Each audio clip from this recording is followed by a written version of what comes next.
welcome to Blackfeather Guild. Before we go in and say hi to the cast and get started with the show, I wanted to talk very briefly about viewer actions and a little bit about sponsors. So first off, there's a number of ways that you can actually actively participate in the show through viewer actions. One of the easiest ways to do so is through retweeting the game tweet. You should see that somewhere in chat if it's not in there already. But you just click on that link and hit retweet, and for every 5 retweets that we get on that, it will add a bonus to the cast pool and the game master pool. Now, in most cases, that's going to be an extra d6 that they can add on to any roll. Basically, a great way to use that is if a player is almost meeting a DC, but they're just not quite there, they can grab one of those d6s from the cast pool, roll that, and then add that to their roll. Basically, is how that works. Same with the GM. So that's one of the easiest ways that you can participate that way. Another way is through guild coins. That's our Twitch channel points. If you look at the rainbow colored icon, it should have the Blackfeather Guild crest on it. It should be right below your Twitch chat box. If you click on that, it'll show you all the different things that you can get with those. The biggest one being plot points.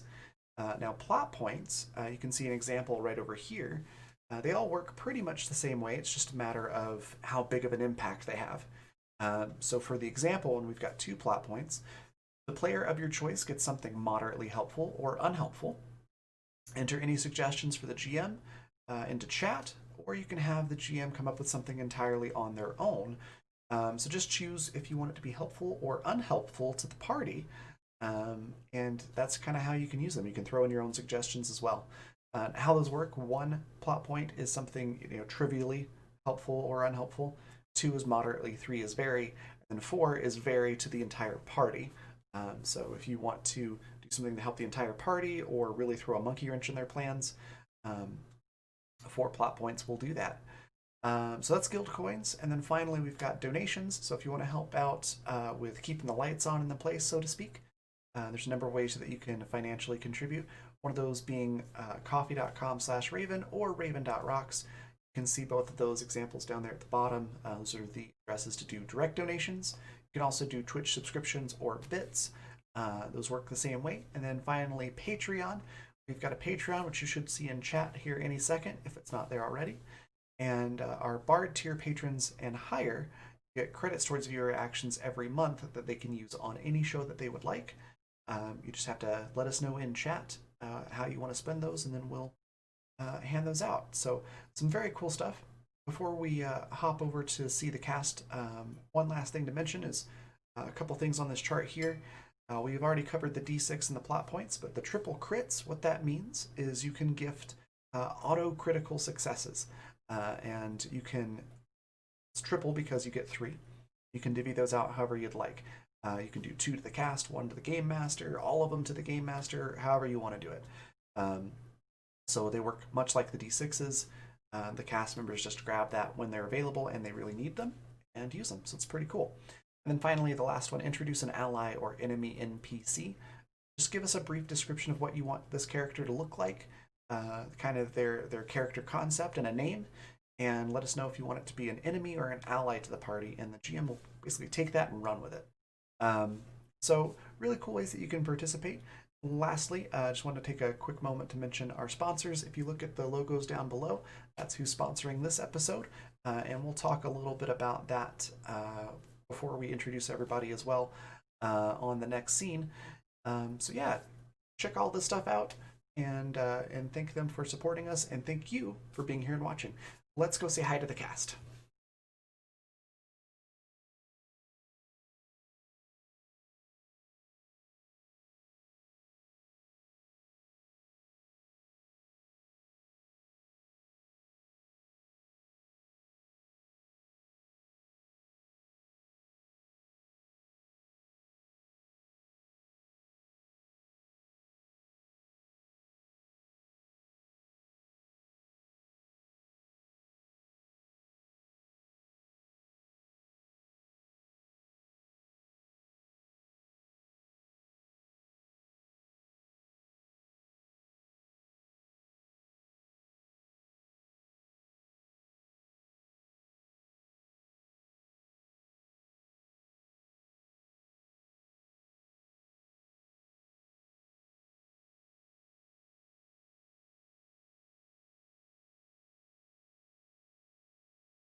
Hello, we are back for the series finale of Tickfaw Files. Um, I'm sad it's the end of the series, but it's going to be really good. Um, as I past me mentioned, I'm going to put some information in chat here about our sponsors, Fundamental RPG and Grinding Coffee Company. So be sure to check that out in the chat. And while I do that, I'm going to hand it off to Rowan to introduce everybody. Hello, I am Rowan North. I'm a freelance illustrator and art educator. And this is the game, the Tickfaw Files, for those of you who are new. Well, unfortunate that you're coming in at the finale, but basically this is taking place in 2040 Louisiana, Springfield by Tickfaw River. And there's been a whole bunch of weird stuff happening, starting with a murder of a family.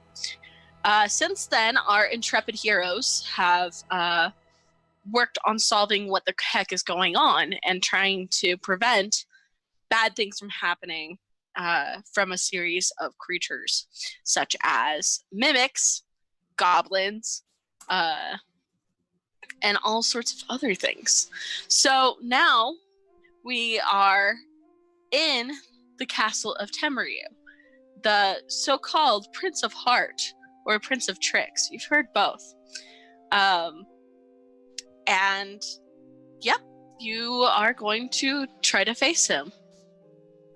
So, before we introduce everyone, I actually wanted to give you guys, I redeemed 2 plot points, and I'm going to roll for one of you to decide what you want that to be. So basically, one of you will get it. That's kind of my treat to you as a thank you for this. So, hey, Yasmin! You think about what you want to do with those 2 plot points, but it's yours. Okay, I will think about that. All right, with that, we're gonna go around. Let's start with Riley. Introduce yourself and introduce Jonas. Hi, I'm Riley. I'm an knit and crochet designer and blogger, and teacher. All those things. I play Jonas. Jonas is human. He has been to the future after all these things took place. What is it? Like 80 years from now, he's been in the future. Anyways, so he learned magic when he was 6 years old. He works with like physical magic, combat magic, and he's very much like a lead anime action character, like just, I will sacrifice my life, I will do anything, I just want people to be happy type deal. So yeah, that's Jonas. He is a sugar plum. All right. Yes. Next, let's go to Yaz. Hi, my name is Yasmin. I am a graphic illustrator, and I finally actually got my family-friendly website up. Yeah. I play the character Zahil and Savoy. They share the same body, and one is a human and one is a changeling. And Savoy has been an unlikely ringleader for the group, providing a headquarters and a place of refuge, and has been trying to do the best for both their city and for everybody involved, much to the chagrin of Zahil, who is the complete opposite, wild and crazy, and oftentimes absolutely indignant to anybody else's needs. So they've come a long way. They work a lot more like a team now. And the tides have turned, and Savoy seems to be coming a little screw loose, and Zahil is trying to hold it together. And that's it. Fabulous. Next, Vanessa. Hello. I am Vanessa. I am the token Canadian of the group, which is something that I can't say for my Saturday games because there's more than one of us, which is fabulous. But here I am the only one. I am a traditional artist. I work primarily with watercolor and pencil sketch. And then recently I've also been getting back into digital art, which has been very fun. And I play Mira, and she is a red cap fairy. And that is basically the fairy equivalent of vampire. And she started off as the total grump of the group.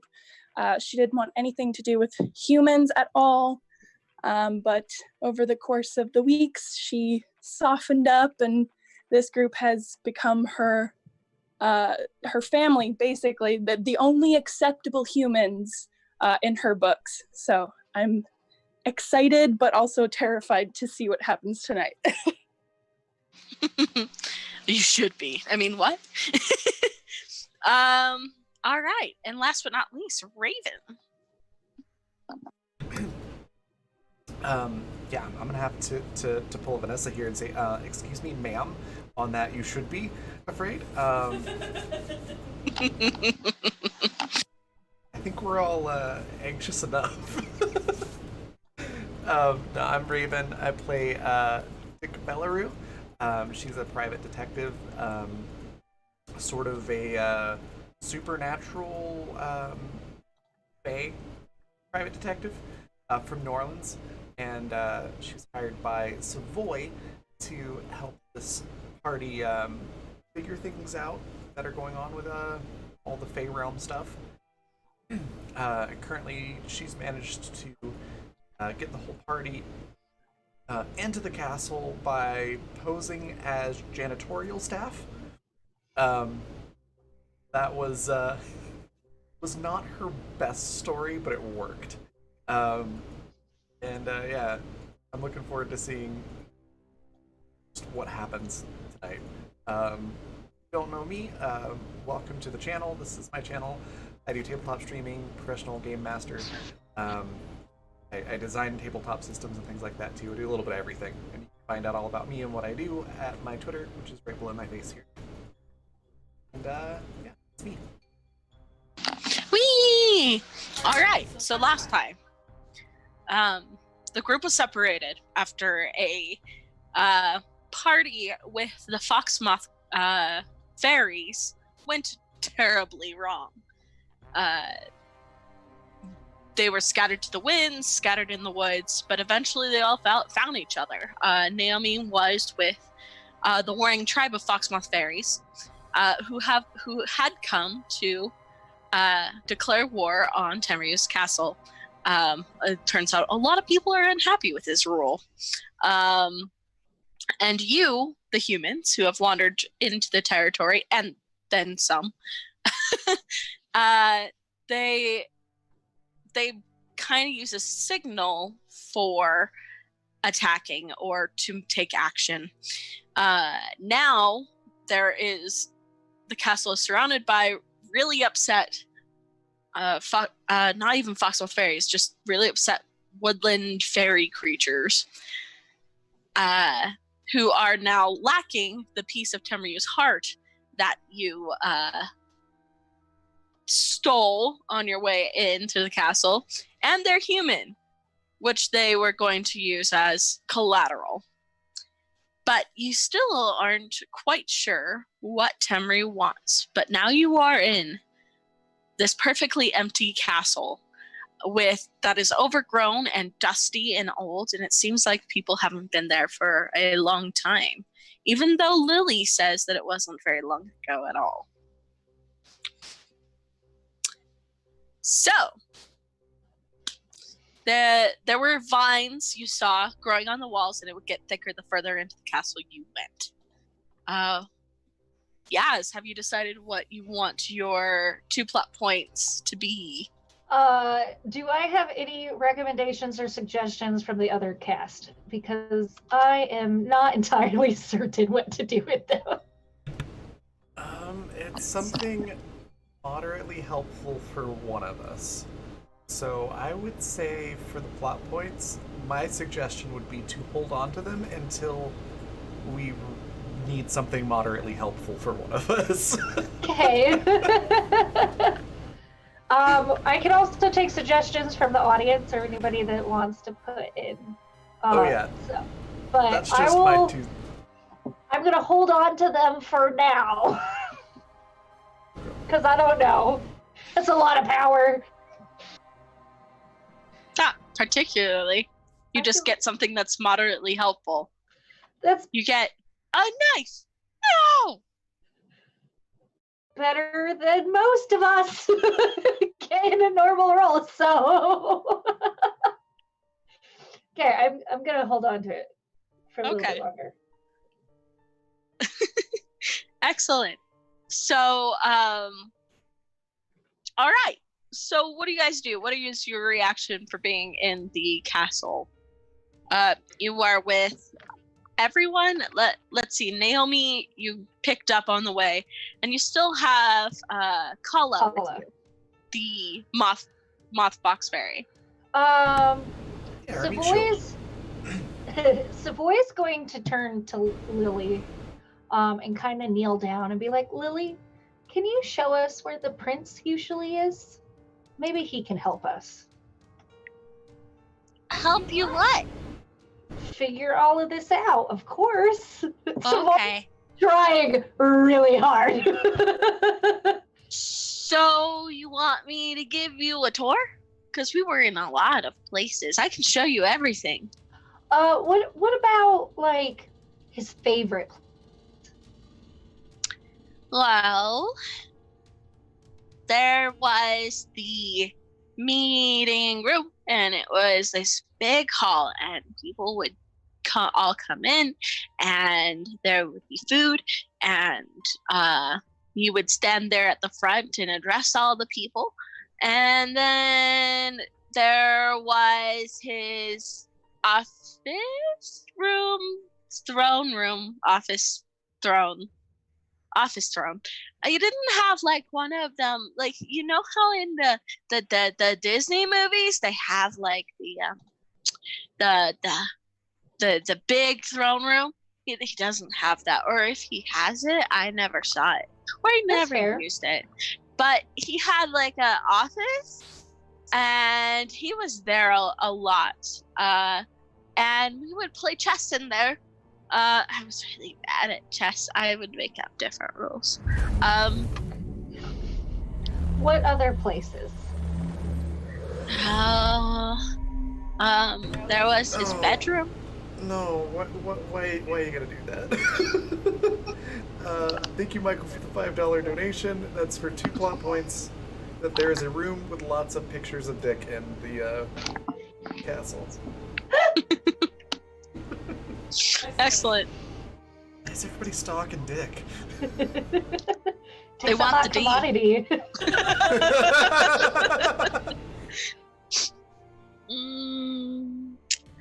Okay, excellent. So, Lily, are there other, like, maybe, like, rooms that he would probably be his favorite? Well, he would walk down the Hall of Mirrors on occasion. He didn't have a reflection. That was weird. And then, there was his bedroom. Okay. I'm just gonna interject on the Hall of Mirrors and go like, wait, what? Yeah, we're not doing the Hall of Mirrors. That's a no. Lily, what did you mean he didn't have a reflection? I was muted. He doesn't have a reflection. Okay, have you seen like a place where there's like a Timryu that sleeps a lot? You mean his bedroom? Yeah, or a room that he didn't want you to go in?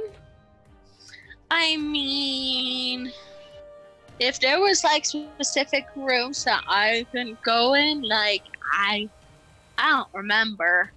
But there was bedroom, and once he gave me the last part of himself, he didn't really leave there very often. He didn't leave his bedroom very often? Mm-hmm. Okay. I think the primary candidates for checking this castle out would be the office and the bedroom. Let's start with the bedroom. And Okay. Savoy looks at the others and is like, we all good? All that? Seems like the best place to start to me. All right. Lily, take the lead. Kala actually interjects and is like, what? You want to be in the prince's bedroom when you haven't been in mine yet? Savoy is just like, Kala.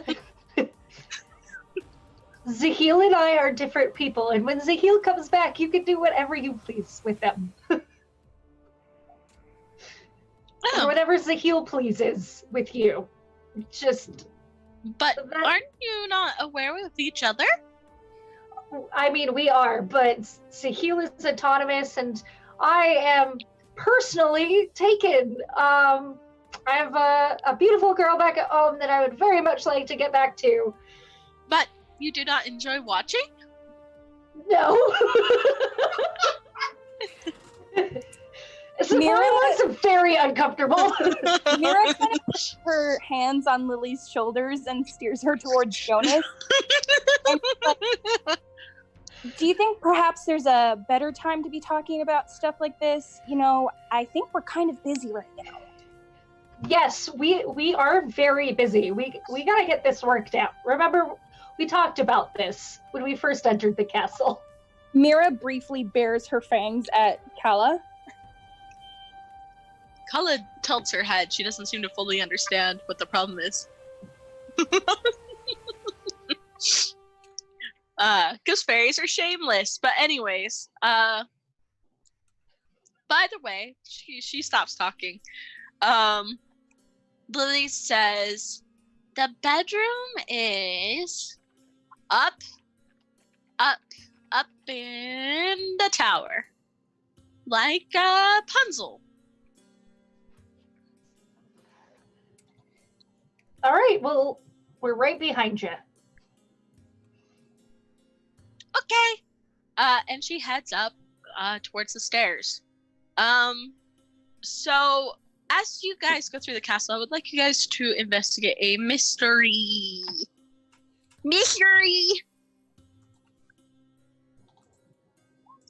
Nope, I know nothing. Is that you'd think that at the end of the series I would know which ones are which? Is that sharp? Yes. That's funny.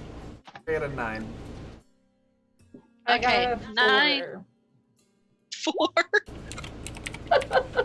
8 for me. I got Okay. a rock. Jonas got a 10? Yeah. Okay. So each of you will get to ask questions, I guess, as you go through the castle. You can decide kind of when, but basically this is like how many questions you get to ask as you go through, right? Otherwise I'll just keep explaining things and you're spectating. So all right. So what did you get, Mira? I got an 8. Okay, so one question. So you guys got 4 questions total? I think. All right. You all can share those. So you head up the stairs. The stairs are overgrown and dusty, a little bit rickety. The stone of the stairs is a gray and the walls are kind of a purple. It looks like there used to be gilding on the floor, but it has since gotten dirty and has gotten dull. So everything is just kind of this gray. The banisters are broken, just from weathering and disuse. It feels almost like that nobody has been here for, you have to say, about 50 years, which what Lily says is right, that's not true. People were here just recently. unless something happened. But the beautiful castle that Lily has described, that's not what you're seeing. Vines grow across the walls, heading up towards upstairs, probably marking what you're guessing where Tamriu is. Throughout the castle, there are you notice that there's not really any paintings or anything of the sort, just mirrors. Yeah. Any questions? I mean, why is Tamriu got to be so creepifying and weird? But it's not actually a question. Fair enough. Do we see Lily's reflection? Yes.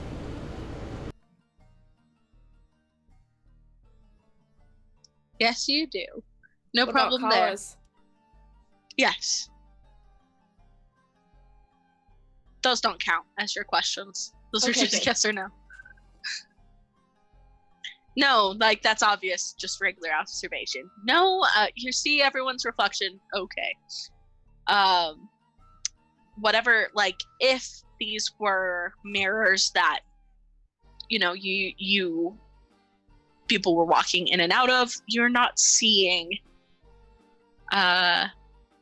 anything really different than any other mirror. They're not active right now or anything. So as you walk up the stairs, you do hear a roar, sounding like it's coming from below the castle, and the castle shakes a little bit, but not too much. But clearly there's something big under there. Yay. Does the roar trigger a cool roll or anything? It's not. I mean, everything here is magical, but it's not like outright magical. Okay. Can Mira sense any glamour? So we know that people have been here recently, but is the place glamored to look empty to kind of throw people off? Okay, I'll use this as one of your questions. What you discover is that there used to be a glamour here. Basically that glamour that everything kind of has had, not quite a glamour, but everything just being wrong under the surface. And sometimes it peels away and you see it. Like, it's way stronger here, just the wrongness. So at one point, perhaps, to everyone's perspective, it was beautiful, no matter how ruined and dilapidated the castle might have actually been. Just like everywhere else in the forest, and just like the fox moss berries looking, pretty until they peeled that away and were horrifying, snarling monsters, just hairy beasts. You feel like that is definitely why it looks so dilapidated, and perhaps an explanation as to why Lily would remember it differently.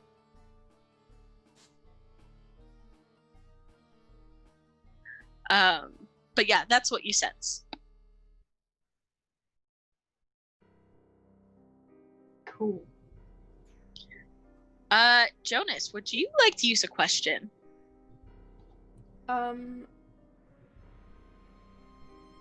For what?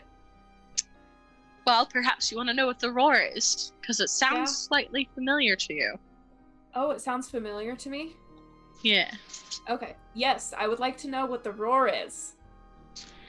You think back, you're like, where have I heard this before? Where have I heard this? And you remember a certain ogre that you saw at the beginning of this whole thing. It seems to bring back memories of that. Ooh. Jonas is unhappy. Tamryu was not keeping his promise if there's an ogre under the castle.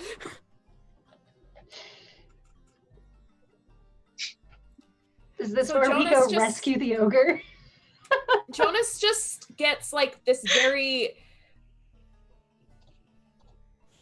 like dark look on his face, and he speeds up his walking and kind of like ushers everybody to pick up the pace and hurry up the stairs. Yeah, that's under the stairs. This is upstairs. Okay. On the next floor, what you see is there is actually a door that is open and lights are on. Might as well go take a peek. Okay. You peek inside and you see Geoff. And he's standing there, and there's just a whole bunch of pictures, not only of Dick, but the rest of you. But there is a wall of Dick.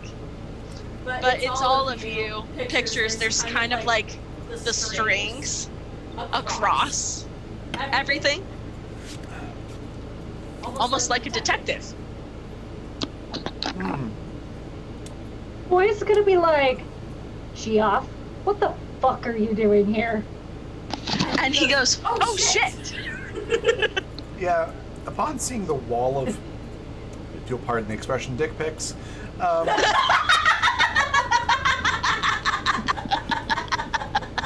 upon seeing that, Dick's just gonna straight up pull out her pistol and point it right at Geoff and go, explain fucking now. I may have been pulling some strings to get you to where everyone else was.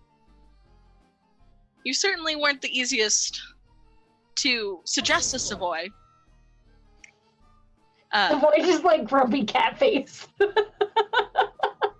So, Sorry? So Dick is using a 1911, which has a single action and double action option. So currently the hammer is down. After Geoff says that, she pulls the hammer back, which makes the trigger much easier to pull. And says, why? Well, when thinking about the perfect humans to, I don't know, try to deal with this whole messy situation.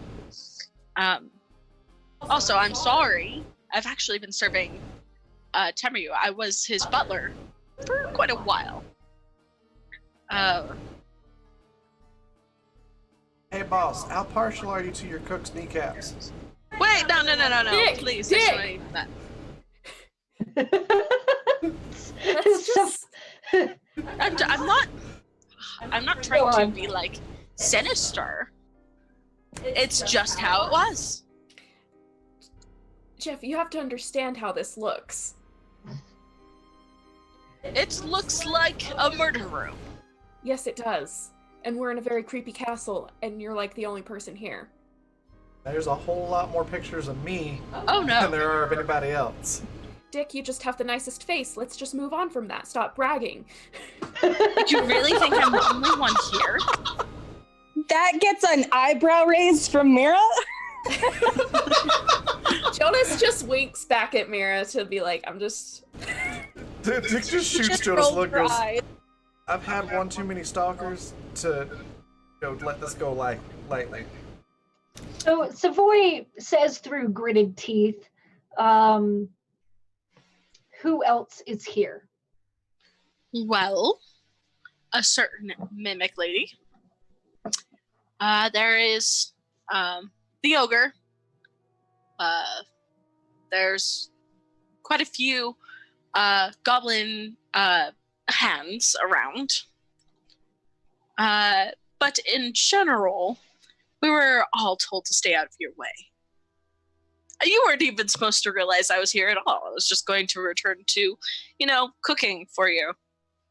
And let no one be the wiser. Savoy turns around and is just to Dick. You could shoot him in the kneecap. Hey, whoa, no. Let's see. That's tough to kick some ass, right? Wait. Yes. Wait. Savoy's like, hold on. No. Don't shoot him in the kneecaps. We don't need an entire army of castle people. Of them. Jesus, what was I thinking? Jonas just looks at Savoy like, that's why you're changing your mind? No, Tiana's like, So Dick squeezes on the trigger and it's just about to go off, and then she lets go a little bit. That's the voice like, wait. That's fair. It doesn't press her for this thing. Naomi's just like got this horrified look. Like, we're not shooting anyone. Despite the fact that Mira would absolutely not mind fucking up a human, can she do the thing that she was trying to do with the forest to try and get like a pinpoint on how many bodies are close to them? Okay, yeah. Roll magic. One just quick thing that Dick was saying. Dick's just gonna look to Naomi and go like, hey, we're not in the States, so no jurisdiction issues, don't worry about it. Ooh, no, that doesn't make it okay. I think he was trying to explain what he was doing. Don't we want to just question him? Just try to get an idea of why? I'm not cutting his tongue out, I'm just shooting him in the knee. No! Dick, I'm with Naomi on this one. We came here for peaceful negotiations. Yes, that's definitely not peaceful. Peaceful. When it comes to creepy male stalkers, peace is never an option. That was 11 on magic. Okay. So, you're trying to sense bodies nearby. Yes, the castle's occupied, but it's not nearly as occupied as Jeff kind of made it sound. Mm-hmm. There is, yes, you feel a magical presence in the basement. Jeff feels magical. You feel a couple of magical like presences, just like 3 or 4 scattered throughout. And then there's one. There's actually quite a few upstairs, and then a very powerful presence way up above you.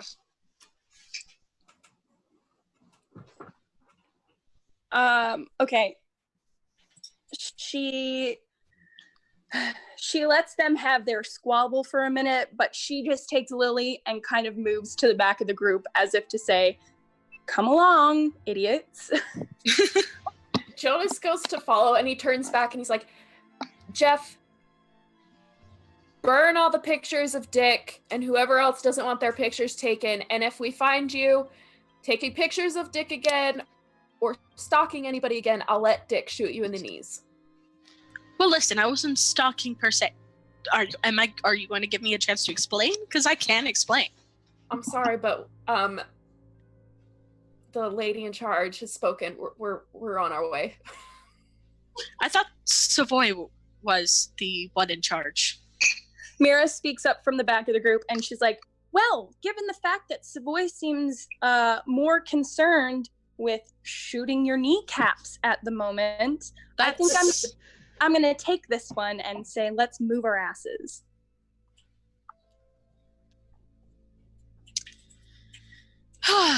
So he's like, look, all I'm going to say then, if you guys are heading on ahead, is that this is a misunderstanding. Dick, yes, I have followed you, but it's not in a stalkery sense. I really wanted you involved. You're one of the best that there is when it comes to dealing with fairy sorts. Anyways, you're infamous among the fairies. Dick's just doing like the strongest Fry squinting eyes look at Joff right now. And Savoy, I still intend to return to work.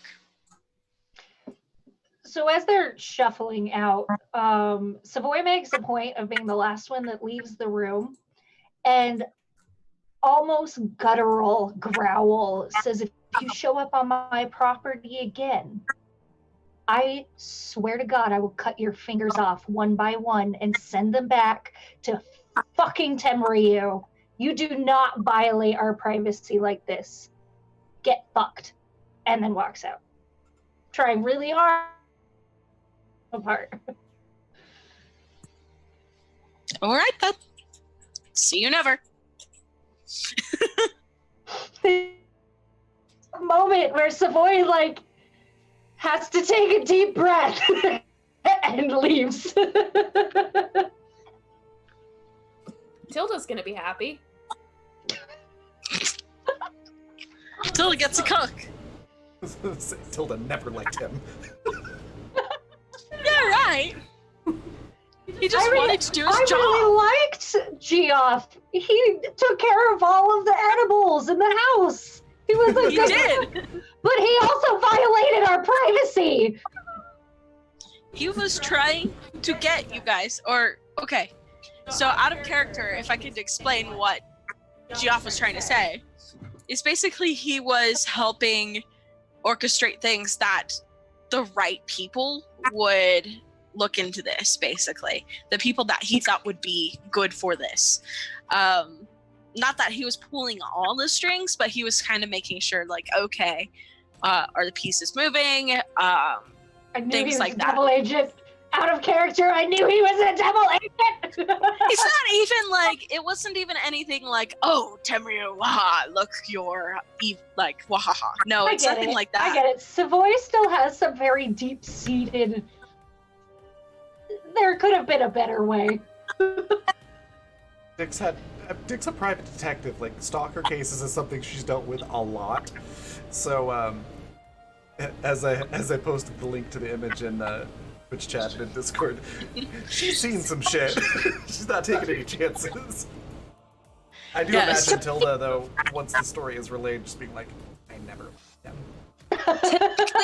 Not even a little bit. What was that?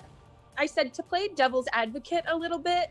Wouldn't that sort of be within Dick's job description as a private investigator? To take pictures of everything? No, but to be like sneaky. Yeah, totally. Well, I can't speak yeah. for Dick, but...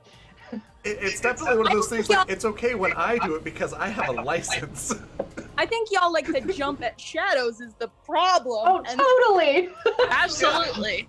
We are all, like, conspiracy theory, like, ready to cut a bitch kind of characters. Yeah, which is funny because Geoff was a good worker. Geoff was great. He just had some ulterior motives. That's fair. I'll give it to him. Savoy's just upset. Savoy's upset at everything, let's be honest. Yeah. I was gonna say, you've heard a lot of the stuff that Dick's been through. It's not like paranoia is not a common thing. So we all shuffle out of the room. Yeah. So yeah, Mira, are you gonna report your findings? Once everybody simmers the fuck down, yes. Yeah. So- in fact, Lily's like, oh, but I like him. Savoy's all grumpy pants in the corner. Thought I was a better judge of character. Blah, blah, blah. Mira just kind of like pats Lily on the head. She doesn't really respond because of the temperature of the group, but she just gives her a little pat on the head. And then once they're all outside and, you know, relatively put back together, she does kind of turn to everybody and say, I'm sensing a lot of, or you know, a good number of magical presences upstairs. And I am feeling one that's much more powerful farther up. So we can assume that the much more powerful one is likely Temryu. Likely. So up we go. We have to go through the other life forces to get to the one at the top, right? I mean, Correct. to be assumed. I would assume so. All right, let's prepare for anything and keep going. Okay. So you continue up the stairs. As you continue up, you notice as you keep going, like, there isn't really any other major interruption stuff. You do briefly see the Hall of Mirrors that was described before, where just the whole, like, walls are reflective, but it's fairly dark in there. You just notice, like, so many mirrors. Most of them have been cracked just over time by these vines that have been kind of curling in between them. But you finally reach a floor where you're hearing a familiar music box. I am not going to play it because copyright laws have changed on Twitch, but, you know, just that creepy, my favorite things kind of sound. But you hear it just quietly playing, just snatches of it here and there. And then you swear you see something dark move in the hall. Something dark and spidery. You get a feeling like you know what all the presences upstairs are. Savoy is going to retreat a little because they're not sure that Miss Black likes them. Why would you say that? Hey, Jonas. Mira pitches her voice low, and she doesn't look back towards anybody behind her while she was walking, but she does just say in a low voice, like, don't stop, don't interact. This isn't our place. We need to keep going. For goodness sake, please put your safety on. Don't shoot the mimics. Zip Oh it up. God. Don't Talking to shoot the Dick? mimics. Yes. Yeah. Yes. Oh. Yeah, Dick just Zip looks your at, pants. Dick just looks at Jonas like, why would I not have the safety on? All I'm saying is that I just after our experience with Jeff, just don't get trigger happy. That's all. Dick just gives Jonas a look like, who, me? Like, you clearly must have me confused with somebody else. It doesn't say anything, just gives Jonas that look. And it's a bit cheeky, too. Jonas just kind of smirks and rolls his eyes, but then just keeps going. For the record, Dick does have the safety on and the gun is holstered. That's funny. So we continue through, as Mira suggested, not interacting with anything.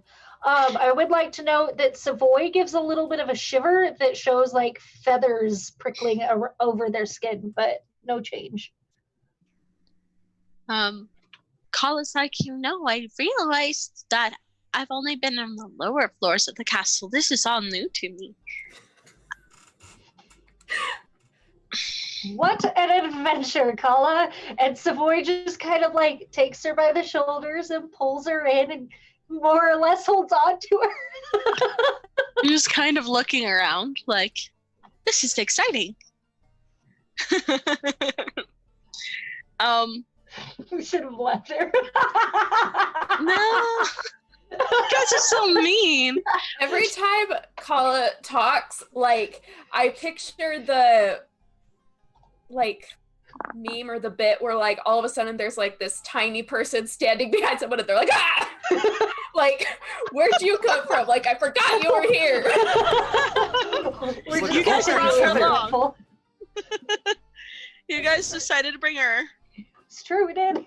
So she's part of the party now. Ride or die, bitches. Yes. So the staircase gets thinner. It starts getting to the point where you guys kind of have to go single file. And the staircase starts spiraling. Okay. The vines are thicker here. There are more wild plants and thorns growing on the wall. It's almost like you're in an arboreum that shouldn't be an arboreum. There are birds and little pixies and things that are living up in this tower. just flitting around. They have made this their home. There's a bird's nest, and there are holes that show outside the gloomy. Outside, there's cracks on the wall. There's just a lot of noise. You see some bats just sleeping. Just all sorts of stuff. Butterflies. It's all very, like overgrown, almost like you've walked into a forest itself as you continue up these stairs. You have to watch your step, as for there are roots and things. In fact, I would like you guys to all roll act under pressure. That's a cool roll, right? Yes, it is. Is all of this stuff, like, does it share the same rot? Honestly, not nearly as much. Like, the further down, there was rot. There was rot on the vines, but up here, it's nearly green and lively. Cool.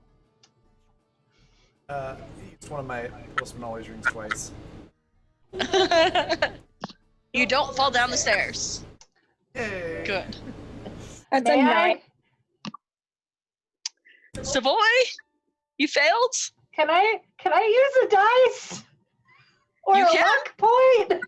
That's up to you, my friend. How many dice do we have? We've got 3. 3d6 and 6 crits available. Can I just take one of those? No, we should save those crits. I'll take a d6. If that's okay with everybody else. Yep. If I roll well enough, will I even make it? Oh, cool! Yay! Yay! It's an 11 now. Very nice. Speaking of the dice, if you want to give us more d6s to roll, there's the tweet to retweet. Every 5 retweets, we get a d6. Thanks, guys. I've got. Someone's just having a hard time. I posted something in Tickfaw chat because it's so relevant. I'm gonna put this on Twitch as well.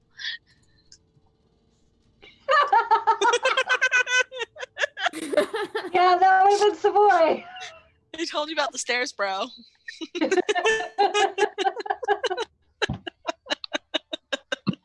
All right. Oh, okay. So we make it up the stairs? Well, what did the other two get?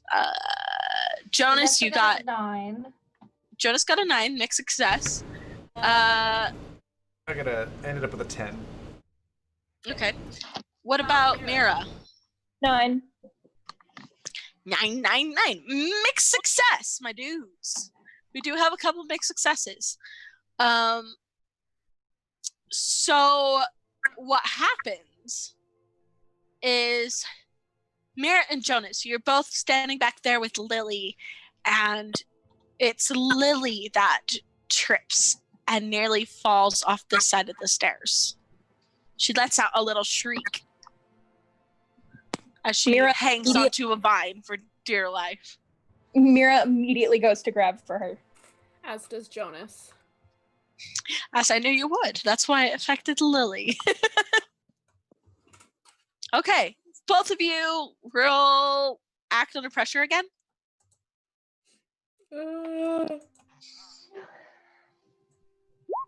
Oh. 7. Both of you with the mixed successes. Okay. So yeah, you both managed to grab a hold of her. But in doing so, and as you pull her up, you enrage a bunch of pixies that were making their nest right there in that vine. So now there is a whole bunch of mad pixies, a swarm of mad pixies that fly up towards all of you. What do you do? Oh. Savoy Mira intimidate them? try to, because this stuff has less rot, can she try to manipulate the nature here and kind of basically wall off that section and kind of trap the pixies on the other side of a wall, kind of? So she wants Yes, to you the vine. could. You could. But roll for magic.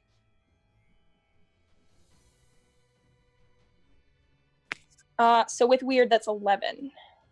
Ooh, damn, you do it. Sweet. So basically, you see this swarm of angry pixies. In fact, they've changed from like a light purple to a red as they come after you, and you hear like this buzzing, like a whole bunch of angry wasps. And then all of a sudden, it's all muted as this wall of just leaves and vines just shoot up. If anybody, oh, go ahead. Oh no, what were you saying? I was just going to say Mira waits for a second to make sure that the wall holds. And then she kind of exhales. And it sounds like she was holding a breath. And she looks just slightly tired. And kind of the color that she had in her face goes away a little bit.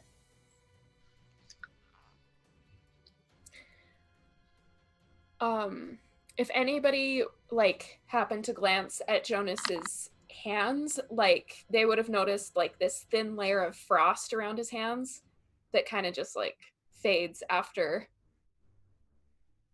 the pixies are trapped. Cool. Like what? I wasn't doing anything. Cool, literally. Hey. Heyo. All right. But aside from nearly losing a lily, she's a bit shaken and she presses herself like more against the wall. She's like, I don't remember it being this scary going up here.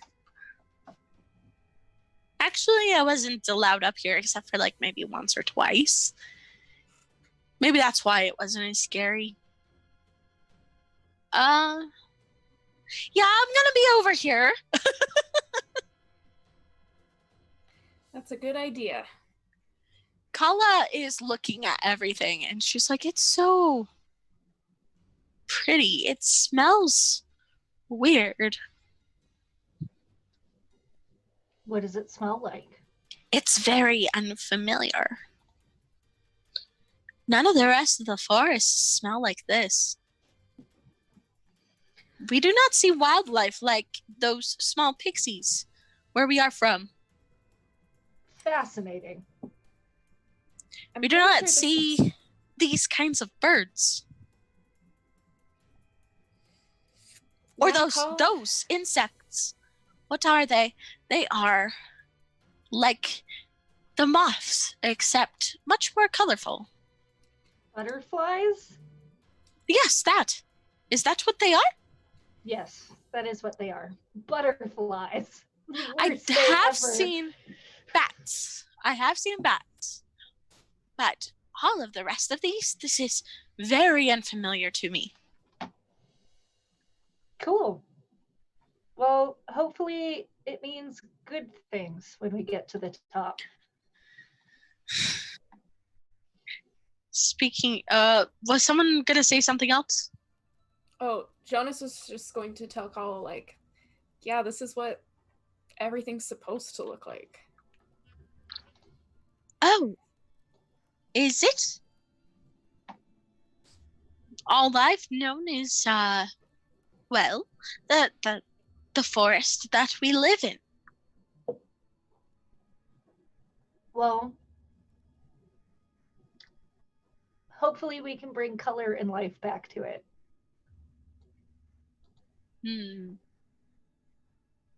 I do not know yet if I would like that or not. It is very alien. It is not like I don't enjoy. It's not like I don't enjoy the place I live now. It's not like we do not have our birds and our insects and our animals. These are all just very foreign. Very muchly foreign. Mira kind of touches the green foliage around, and she says to Kala, and her voice is like the nicest it's ever been to Kala, and she's not really focusing on her at all. It's more so as if she's speaking out loud. But she puts her hand on the leaves and stuff, and she says, "I can assure you that you'd love to have the green. There's so much more peace in the color." If that is what you say, would it solve the strife within my family? It might help, but we can't guarantee the resolution of emotions. We can hope. Because we all can say that we are much tired of the internal conflicts between us, our people. I can imagine. Shall we keep climbing? Yes, we must. So you guys keep going. You don't run into any other problems on the way up. And then finally you reach a trap door. And that's where we're going to take a break. Yay! Yeah! We'll be back in about 10 minutes, so stretch your legs, grab snacks, hydrate, all that good stuff, and we'll be right back.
And we're back. Hello. Welcome back from the break. I may or may not have fake blood in my eye. Anyways. So, you reach a trapdoor. There's a lot of holes in the floor here. Holes where these big, thick vines are coming through. Yeah, they are. What was all the jokes? This seems kind of like a trap to me. Trapdoor. Savoy is going to grip the vines and try and tear them out of the door with their brute strength. Roll to kick some ass. And Kala's like, they're only, what do you humans call it? Glory holes? Boy's like, just no. Side. Yeah. And I roll weird to kick ass, by the way. So Nice. I got a 10. It did give Kala like the biggest sidelong glance, like, hey, excuse me? So Savoy, I got a 10 on it. So when Savoy goes to rip on the vines, like their forearms kind of hulk out, and you see like the sprouting of feather and scales as they just like full on rip whatever it is that they can out of the door. You can decide how much that is, though. So it tears, and immediately turns that sickly orange that you've seen the trees be. And like the vines in the rest of the castle that are brown. And it falls, and all the wildlife that were on that vine start flying like away. What did I do? Are there holes in the door now? There's a hole in the door, yes. I think I'm gonna take this opportunity to use my cool new thing. And I'm gonna say that Dick goes to like reach for the hole to sort of like see what she can see through it. And then, surprisingly to everyone, including Dick, she turns into a cloud of pollen and rushes up through the hole and rematerializes on the other side. Using he's like, what? My fancy new incorporeal move, which says you may move freely through solid objects, but not. Face is just like, what the fuck? I'm pretty sure everyone's right. Sad. What does Dick see on the other side? It's a relatively modest-sized bedroom. Fairly empty. It's only like I would like to say like a regular king-size bed. It's not like massive. Imagine Cinderella's room in the Disney movie, where it's just up in this attic and it's kind of small. There's like a chest. Vaguely remember that. It's probably been like 20 years since I've seen that movie. Same here, but I think I'm an artist. I remember things visually. I do too. I just don't remember that one very well. The visual library. I kind of remember what that was. Anyways, Dick's gonna like do the whole like searching for your keys or your sunglasses move, like, you know, patting her chest, legs, and everything. She's like, what the hell just happened?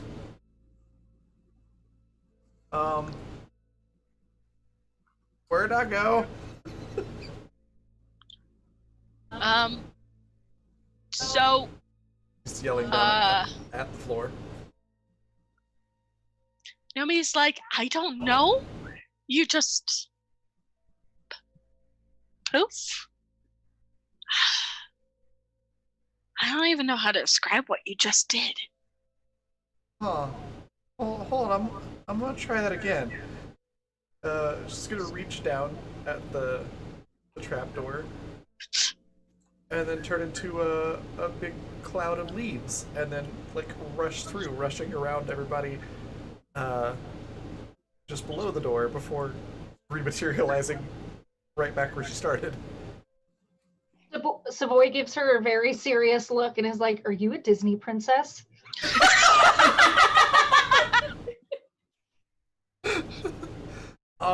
Lily's like, it's an important question. That's new. I ain't the princess type. But I can do that now. That's new. Impressive.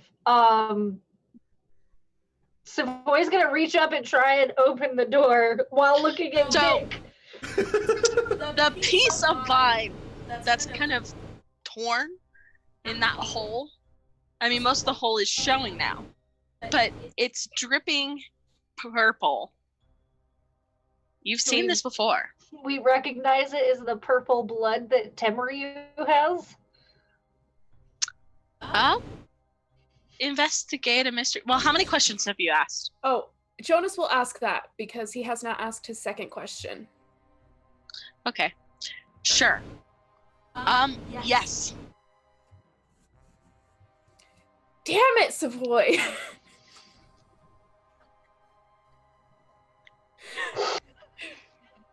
Savoy's just like, I didn't. Oh God, I was trying to help. No, it's and then they turn to their side and they're like, "Fuck off, Zahil. I'm just trying to help. I don't see you doing any better." okay. No, I'm sorry. I'm sorry to get upset with you, Savoy. Zahil. We're not gonna rip anything anymore. We're gonna Learn not. that lesson. Does they? Her breath mirrors just like, who's a pretty birdie? Is the door Savoy open? gives her the dirtiest look right now. She puts on total innocence, like just wide eyes, bats her lashes, like she doesn't know what's going on at all. So it's about that point that the trapdoor opens, and a very pale, beautiful man is standing there. He looks very Prettiest elf-like. boy. He looks very elf-like in his appearance. They're kind of just smooth and very, very pale. His colors are muted. It seems so, although you've seen the Temryu with dark purple hair, this one has light purple hair and is wearing a white robe. And he is just kind of really, he's got sunken eyes, and he opens the trapdoor and he's like, "Are you quite finished?" Hey, Tamri, you look like death. You don't say. We're all just staring up at Temryu through this fucking trapdoor. Yeah, just like wide eyes. Like you just got caught doing something wrong. Savoy doesn't have anything to say at the moment. Dick is gonna like elbow Jonas to speak up. Jonas is just like, sorry you're not feeling well. We brought you some things. Hopefully you'll feel a little bit better. Look, why are but you can guys we get standing up- on the stairs? That's The what door's we were been wondering open. if we could come up there. Well, the door's been open this whole time. There was no need to rip out the thing that's sustaining me. I am so sorry. I will think before tearing things apart next time. Right. Yes. So is that a yes, we can come in? No, you have to stay down there. I'm not taking visitors. Goodbye. And then he just like looks at you like, what the fuck do you think? All right, so Savoy's gonna climb in through the trapdoor. Yep. All right. Dick's heading Savoy, up too. Dick, please find a corner far away so that if you do make a rash decision, somebody will be between you and Temrio, please. Savoy also gives you the dirtiest fucking look and like a toddler goes and sits in the corner. Dick just looks just like, I have rarely ever made rash decisions.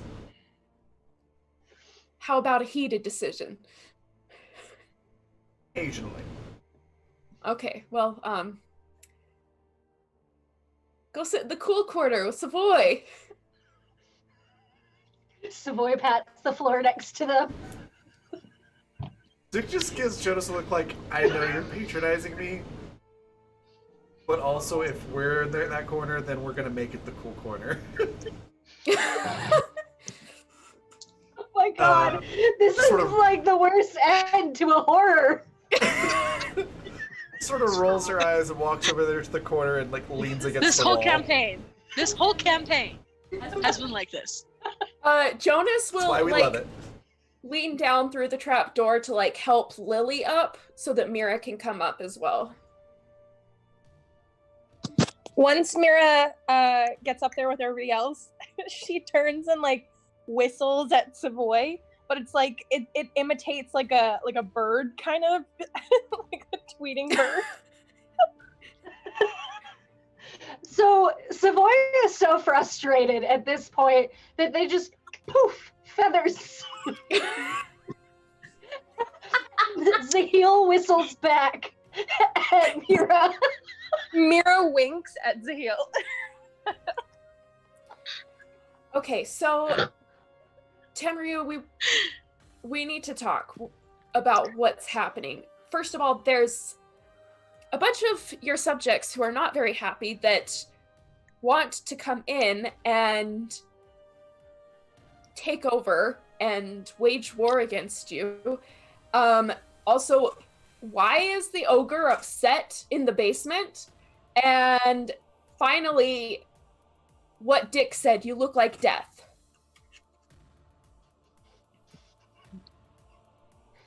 Those are all three very big questions. It's a good thing half of you are sitting down. Why are you laughing so hard? Because I just see Zahil going, yeah! And Zahil doesn't actually do that. That was just my player character fantasy. I'm just hearing this like slight like horse chuckle as I'm talking this whole time. I'm so sorry, I'm trying to be quiet. It's really funny. The final boss, final speech. Cackling in the corner. It's Zahil's MO, let's be real. So, Kala seems very happy that you are back. Did she come sit with me? Yes, sure. I'm good. She's like, well. First off, she does bow to Temryu. It's like, my king, it is very much good to see you. And he's like, Prince, actually. Temryu? Yes. What? What was the question? Say thank you and stop patronizing your subject. That was not patronism. It was sarcasm. You don't have a very good sense of humor, do you? What I'm saying is I've tried using sarcasm with Kala for like the past, I don't know how many days or hours. She doesn't get it. So...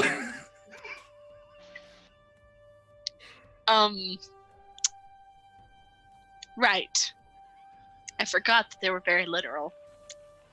Well, very literally, I'm a prince, actually. Well, if you're the prince, who's the king or queen? Someone else, somewhere else. Like I can keep track of it. That's a real descriptive answer there. That's sarcasm, in case you missed it. Prince Temryu Zahil pipes up from the corner. About Jonas's question, can we start with one of those? Yes, please repeat them. I'm not exactly my full self right now. Something about dissent? Unhappy citizens? Yeah, you have a whole, like, I don't know, army of unhappy citizens out there. What have you been doing? And how are we going to fix this? You promised that we'd be able to talk and figure out a way to get as little death as possible. And yet your own citizens don't want anything to do with you. Well, that's rather unfortunate considering I've done nothing. That's probably why. It's not my fault that I've literally been staying alive by a breath. So what happens if we give you all the pieces? Give me all the pieces and life will probably return to this land because it wouldn't be so focused on keeping me alive. But then what does that mean about the war? But, oh, yes, that. Well, have you come to a decision? He sits down on the edge of his bed. Edge of his bed. Bedge, the corner of the bed. Spelled B-E-D-G-E. It's a new word.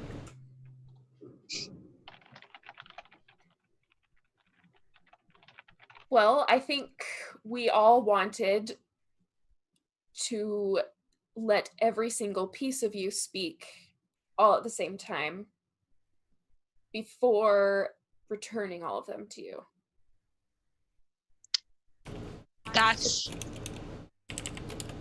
I mean, might take a little effort and time, but sure.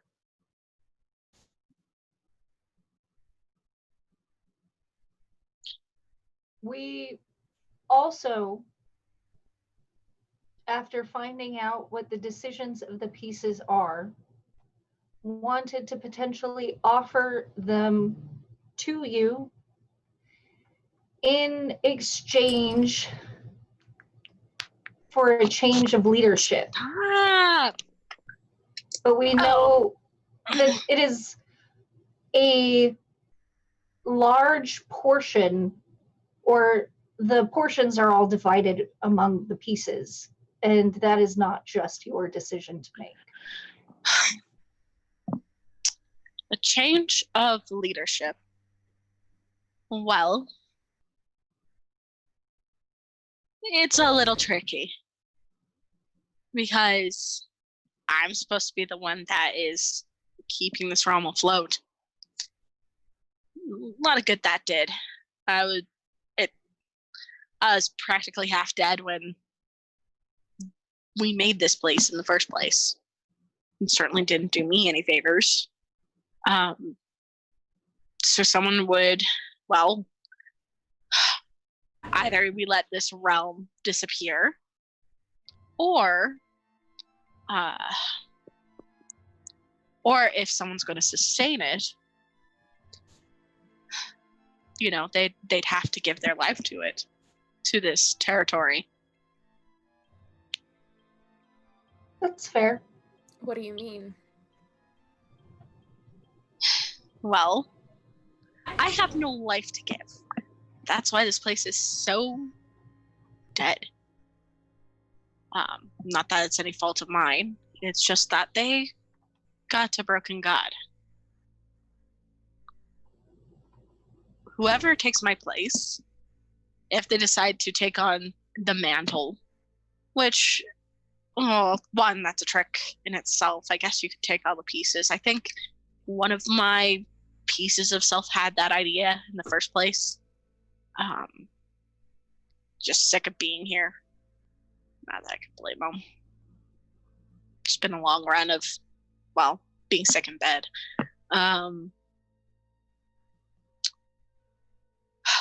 If you take all the pieces and become, well, a god yourself, yeah, you're devoting yourself to this land. You really can't leave. You can't go anywhere.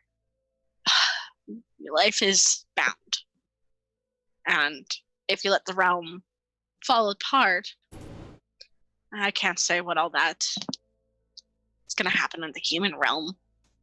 As far as I know, everything could end up normal and this realm just disappears, or whatever rot that I've unintentionally caused will maybe make its way to the human realm. I honestly don't know. There's a lot of about this I don't know. What if we just put all the parts back together and be the generator and somebody else just be the effective ruler? So, you'd make me a prisoner in my own realm. I think you've effectively done that yourself already. Listen. Yes, I know. Dick.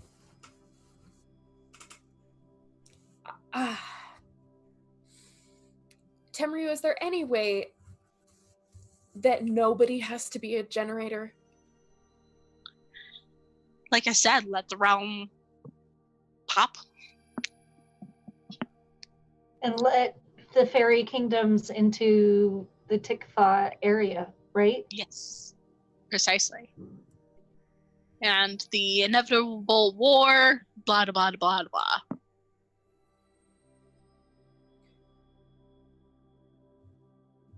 Well, I know Savoy's opinion on that. And well, please. Well, as long as we're being brutally honest.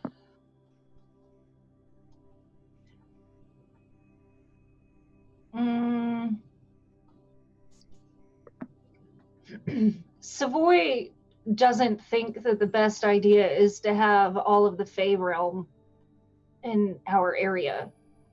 I mean, I feel like I disagree. I feel that even us as a microcosm are a great example of humans and fairies coexisting together.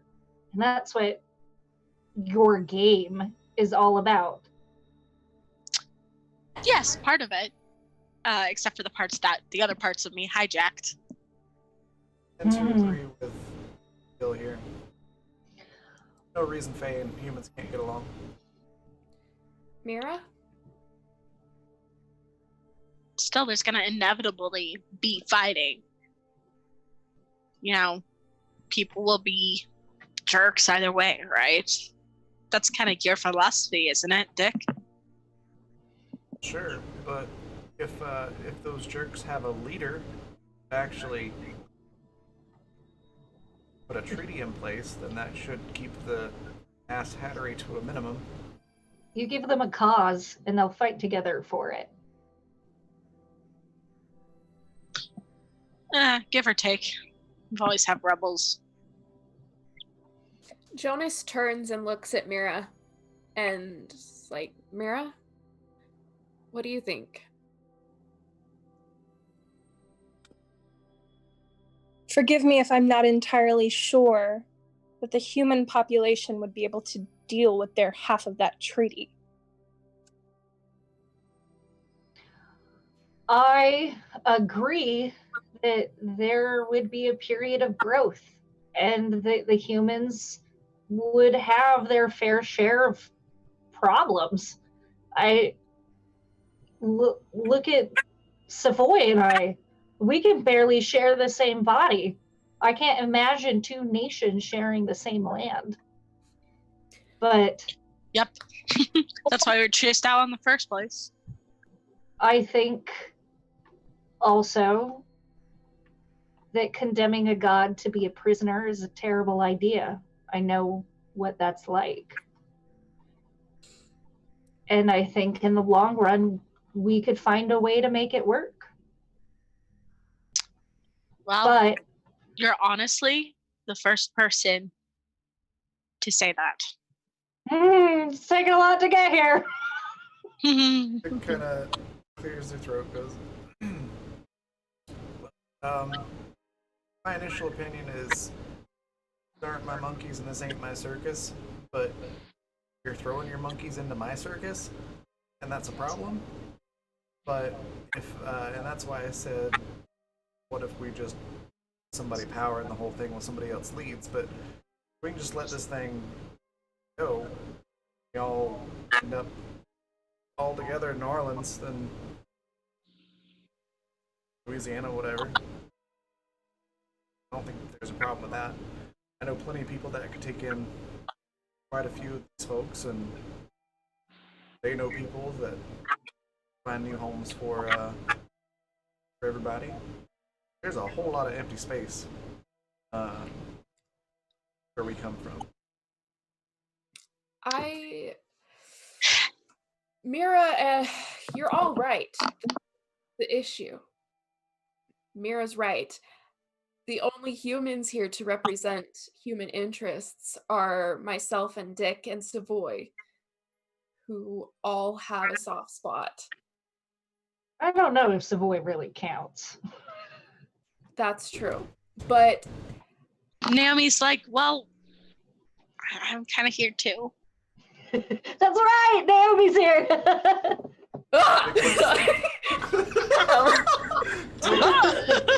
Dick looks to Zahil and comments like, "You got Doc's on the other side too, and the I never remember the witch's last name. Moon something? Yeah, Selena. Yeah, Selena and Faith. What's their last name? We have a lot Moonstone. of players who, including I could use all of my family's resources. We have people in high places that can help integrate this a lot easier than most other people in places. But we do need to make sure that all of your other pieces are on board with this, because if we unite you and we're talking to a different person, this whole conversation's bust. Well, the only reason I am this way right now is because you brought all the pieces. It's a echo. I only started waking up the second you stepped in this castle. Fascinating. So I guess I'm just sick, muted version. But I'm just a husk. This world's been keeping my body alive. So what happens if the realm goes away?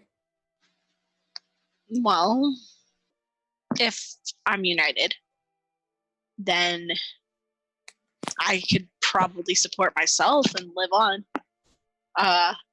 If I die, I mean, if the realm goes away and I'm not united, then I'll probably die. Right, so we just put you back together. We escort everybody over to our place, for lack of a better term. You keep them all organized and in line, and we do our best to help you find new places to settle. Now listen, there's essentially. another part of this. You aren't the first people that I've talked to. You aren't the first ones to wander into my realm. And that's why I was trying so desperately hard to find the right ones who'd be willing to try. Lily was the only survivor of the first ones. I'd say that experiment was a failure. And I'm very concerned about your whole, fairies and humans can get along. Well, look, it ain't like you got a whole lot of options here. I think we're offering you the best solution out of not a great list of them. Listen, Dick's right. This is an option. It's a different option. But Temryu and Mira, you guys are right. It's not... I don't want a war, but this realm can't keep living like this. It does, like, how stable is it even if all of your pieces are together? Or if somebody took your place? Like, how stable is that? I don't know. From what I saw when I was a child and what I'm seeing now, that's not a stable way to set up a world, is depending on its livelihood on one being. Yeah, you should have told it to all the other gods that made the decision for us. Yeah, well, bigger fish, bigger fish. So the options are unite the fairy and fae, and lots of people are going to die. Or continue to live like this, let it be okay for a little bit until things fall apart again, and have to deal with that later. We're going to do all that we can to protect everybody. We're going to do all that we can to protect all of the fae, but I mean... Naomi actually speaks up at this point. It's like, I don't understand why those are the only two options. What if we introduce this slowly? A slow integration, like how other countries take in refugees, is a lot more applicable and would be a lot easier for us to home and provide places of safety for the Fae. It doesn't have to be immediately. Yeah, why not sustain the realm? I mean, you have, isn't it that the book one can make rifts, right? The book piece of Tamario. So if you're all together, you could make rifts too, right? And Tamario's like, in theory, might take me a bit to relearn it, but That's what I'm saying. Just treat it like a refugee situation. You've all got a lot of resources, and what's your population size here? I don't even know. I mean, are we talking thousands, hundreds of thousands, millions? Probably closer to 1,000 to 10,000. Listen, this world's been dying for a while. That ain't no thing. We can find spots for that many. You know, this is only one of so many of these pocket worlds that And we'll cross those bridges when we get to them. That's the problem. I have a concern, though. Humans, like the refugee thing, that sounds manageable, but humans don't even let human refugees exist in peace.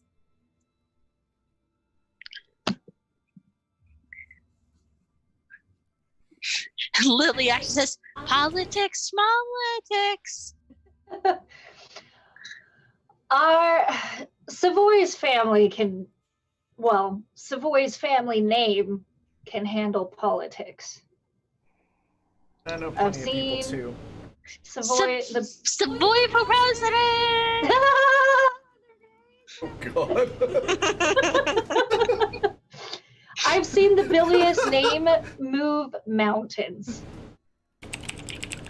Which one? So, Rushmore. Everest. You should see people quake in their boots when we're in New York. Anyways, could flaunt that a little bit. Peacock feathers. But you're a crow. Shh. I can be pretty like a peacock. Anyways, are there other... What angles are we missing from this? If we introduced it like a refugee situation and we slowly let the Fae world trickle in, it doesn't help us with the other pockets, but this is our concern right now, and we can handle those later on. But well, the only thing I'm saying about those other I'm really tired, guys. The only thing I'm saying about the other pockets. Oh my God! The only thing I'm saying about the other pockets is you don't know what they're gonna do and how the humans are gonna react to them. Truth. It's gonna affect could set how them up things for go failure. Yeah, We could have a fully integrated fairy society and have war on our hands with another realm. We have could be no sentencing idea. them all to death. Well, you know what? We that could be, and that could not be. We don't know when those other pockets are going to become an issue, but we do know what we can do right now, and if we do that and learn from it, then we'll be better prepared to better handle it when those other things become a problem. So, is that your decision? Jonas, Mira,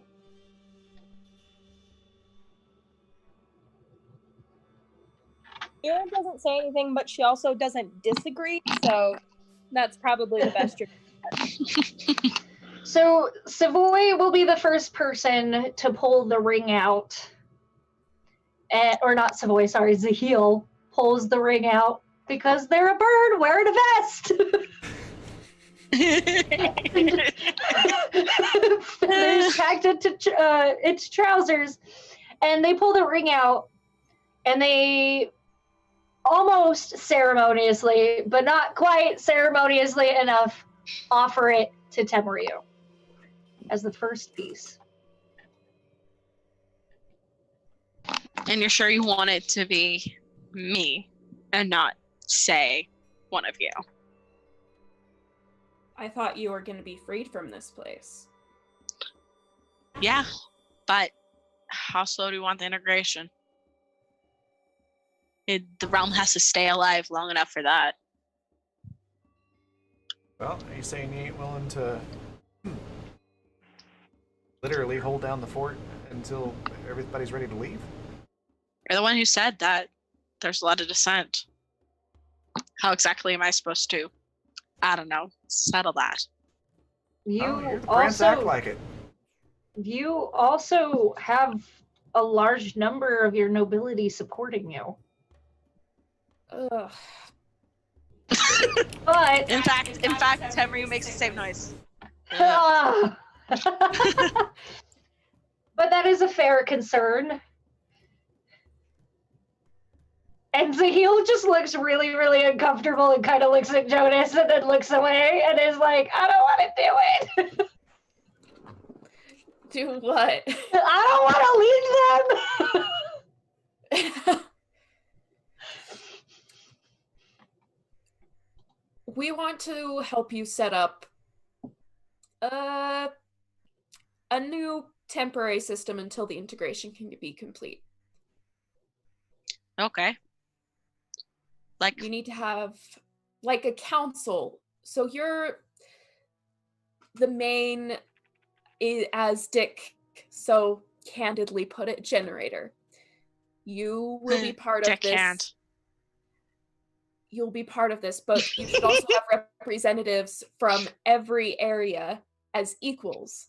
So not only every race, but also the different factions of the races.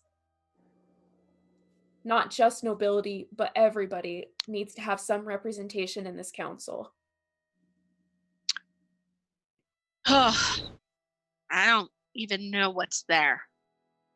I've been absent. All I had really was my councils that I guess I set up ahead of time. Which of course you met quite a few of them. I don't know exactly what's all is out there. We've been scattered. Well, that certainly sounds like the job of a prince, to get out there, talk to the people, and figure it out. Yes, because I would love to be killed in the streets. Look, are you a prince and a god, or are you just a whiny little, whatever? Both? Can I be both? Is that an option? I mean, technically, yes. But that makes you a bad one of both. Okay. Look, if I am going to do that, and I'm saying the whole point of this is that I'm open to everything. I've been stuck. I've been, literally pretty much dead. So if I am going to do this and follow your idea and that's your decision, then I'm going to need some help. All right. We're willing to help you. I'm just saying, you've asked a lot of us, and we've pretty much delivered on all of it. But you got to do some of the stuff for yourself too. We can't hold your hand on everything. Well, once I have energy again, sure, absolutely. But There you go. yeah, We'll help out where we can. That in a way that benefits both people, both sides, both the humans and the Fae. Zahil adds at the end, because fairy promises are a little sneaky, and Zahil's still suspicious. all right. Okay. I'd be willing to stay here and help. It might be good for the Fae to be familiar with working with a human anyways. Well, then let's get down to brass tacks. I guess it's pretty much decided now. So the plan is to integrate, need a council. Then I kind of picked you guys as the best of both human and not. Well, except for that one. Why is she here? And Kala's like, hello.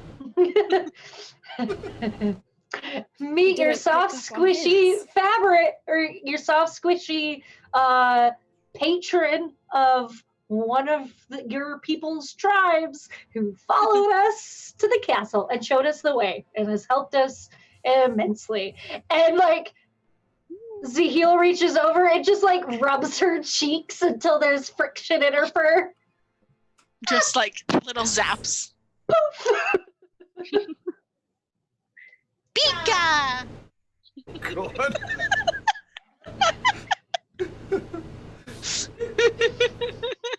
I have serious questions. Serious questions about all of this. Look, it was more than just deciding if humans were worthy. If I so decided, if you so decided for me, the plan was just to offer you all a job.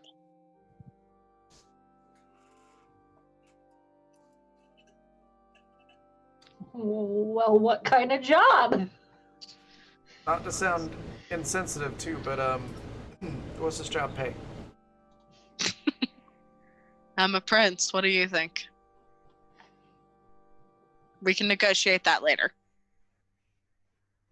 All right.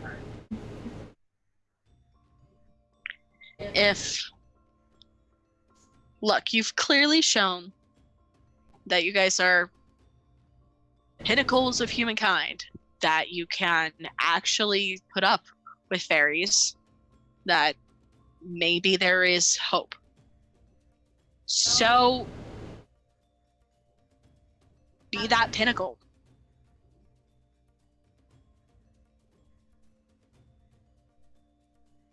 We are prepared for that. All right. So let me make sure I get this right. The job is that we're gonna talk Be on about that council. a princely price here. The job is basically to just be myself and help out here with the situation. As long as you don't shoot people in the kneecaps. Dick just gets a big grin on her face and goes, I certainly will not shoot anyone in the kneecaps. Listen, Geoff was sent out there to find the best of the best. He thought you were one of the best. I really don't appreciate you trying to shoot him in the kneecaps. Well, Let's just say maybe it's next complicated time, history.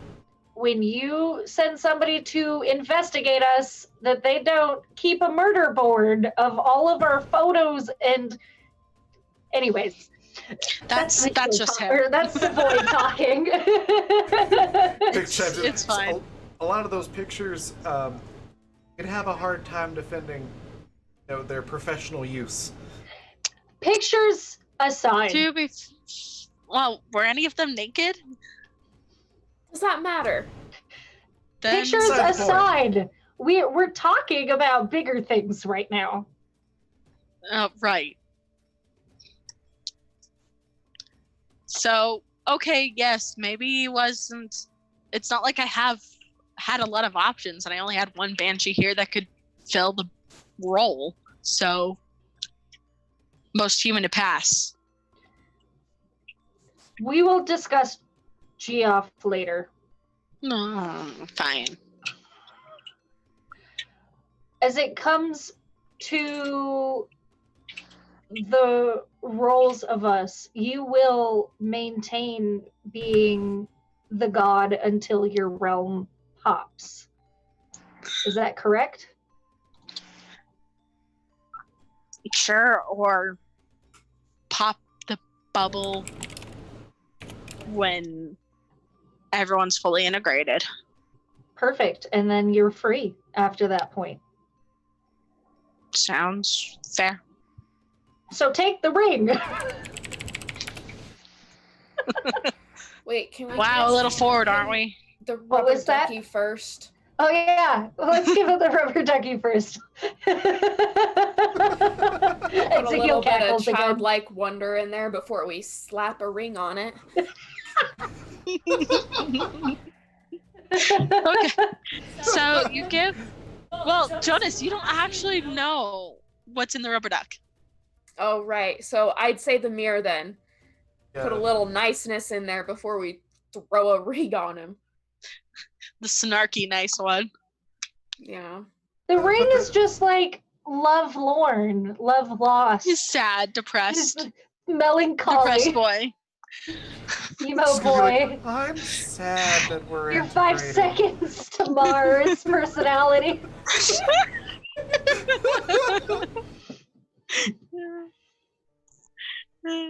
Okay. So the mirror Alright, and we're then gonna- the ring. We're gonna integrate everybody. It's gonna be great. What's even the point? You're not too far off. Oh! That's the ring in a nutshell. Sorry, I didn't mean to derail us again. This last episode we can have a little fun. Anyways, so the mirror first. Jonas, you have the mirror. Mm-hmm. So you pull it out. Yep. So Tamaru takes the mirror and opens it, and you catch the angle that it's at, and sure enough, he doesn't have a reflection. However, you see the other Tamaru there in the mirror. And then he kind of reaches out, and it's like this orb of like purple light appears in his hand, and the mirror, this hand mirror, cracks. It is The like orb- Horcrux. Yeah. The orb absorbs into his skin and fills his veins, which you notice now are green. And sure enough, it seems like it's those veins that have become the roots. So you just ripped out a whole vein artery. It's fine. Oh, good boy, Savoy. Well done. Just the best. Well done. Anyways, so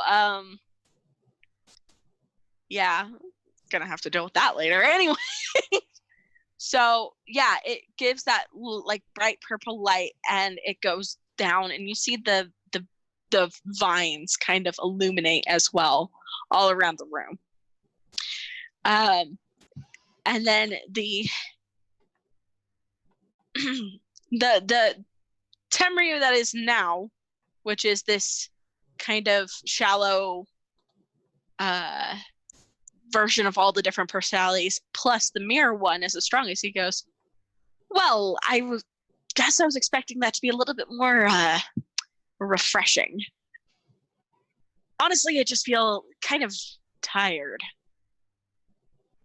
I guess that's to be expected. I mean, You have been laying in bed for God knows how long. Is that a human thing? If you lay in bed long enough that you just get more tired? I mean, I wouldn't know, but I suppose so. That's very strange. I'd think sleeping for God knows how long I'd feel ready to go, but apparently not. Tamaria, why is the ogre in the basement? Oh yeah, yes, that question. Honestly, I have no idea. It never was me who was in charge of that. Who was in charge of that? Well, the goblin guards. Why are the goblins jerks? Well, not all of them. That's not very fair. Mira just has a flashback to the beginning of the campaign when a goblin jumped on her. All right. It's like some people, you give them a little power and they go mad. Okay, next piece. I'm just gonna get rid of all the pieces I have. Sorry. Zahil, here, take the duck. So he takes the duck. He's like, why in the world do I have a rubber duck anyways? I don't seem to remember this. I'm not sure, but from what I understand, it makes bath time lots of fun. Baths. That is something I do miss. It's really hard to bathe as a mirror. Although I do love a good polishing. Dick just smirks like she's 12. Oh yes. You know exactly what I mean. So he takes the duck and the same thing happens. The duck kind of deflates. Whoa. You hear this like Sad ducky noises. sad deflating ducky noises. Oh my Oh god. goodness. And then once again his veins glow purple. And then he starts just looking around at everything and just looks at himself and he's like,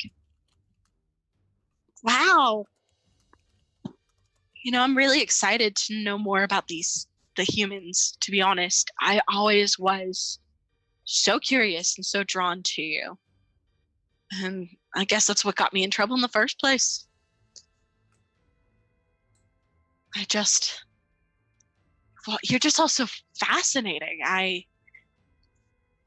I'd forgotten how fascinated I was with you. Quite taken with all of it. More, perhaps it was just me, but more interesting than fairies. It's unfortunate that both happen to be, dicks. Pardon the phrasing. No offense taken.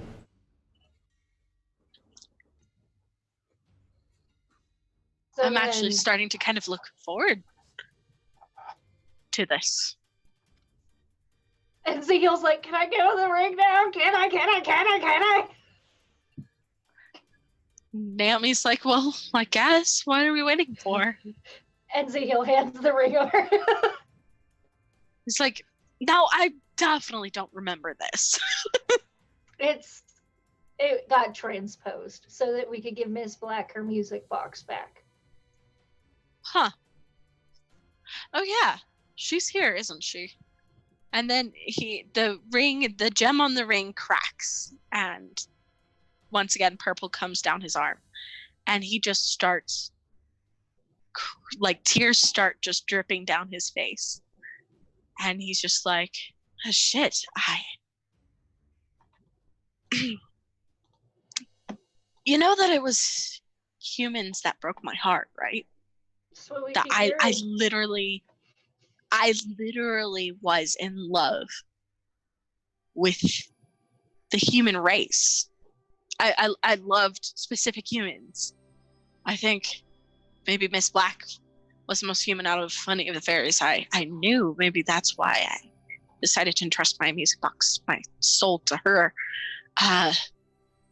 that was after I knew that I was falling apart.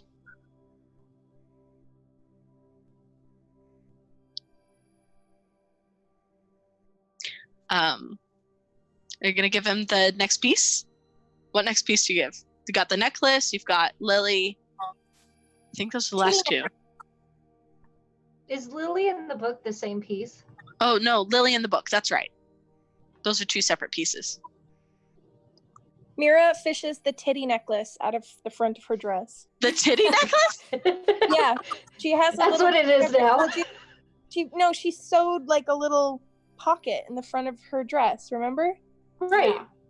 But So- that's its new name. It's heart necklace. It's the titty necklace. The heart-shaped locket. That is now And the her titty titties. necklace. Titty necklace.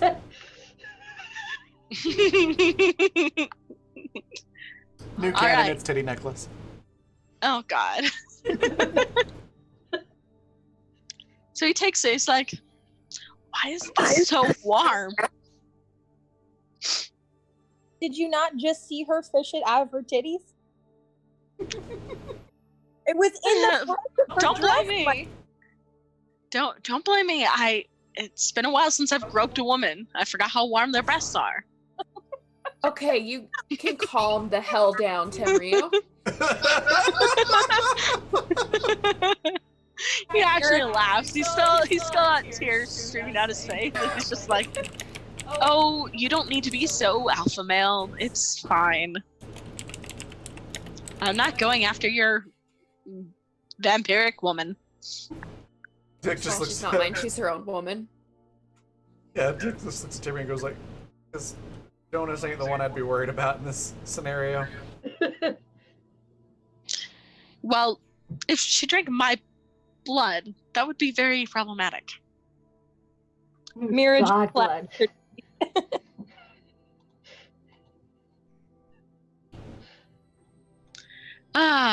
So he takes the necklace and once again cracks, and this time it's more of a they're starting to become less purple and more of a mauve fuchsia as it goes down his veins, and he starts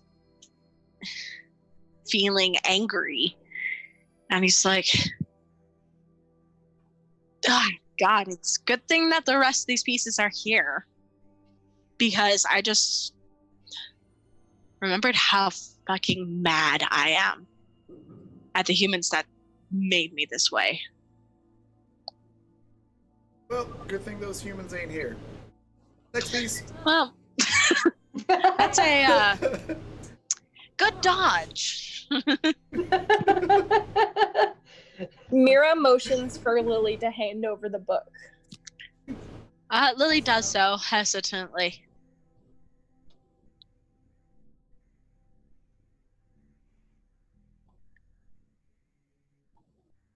So he takes the book and he opens it, and all the text and things that have been written during this time it appears, and he's like, crayon drawings, really?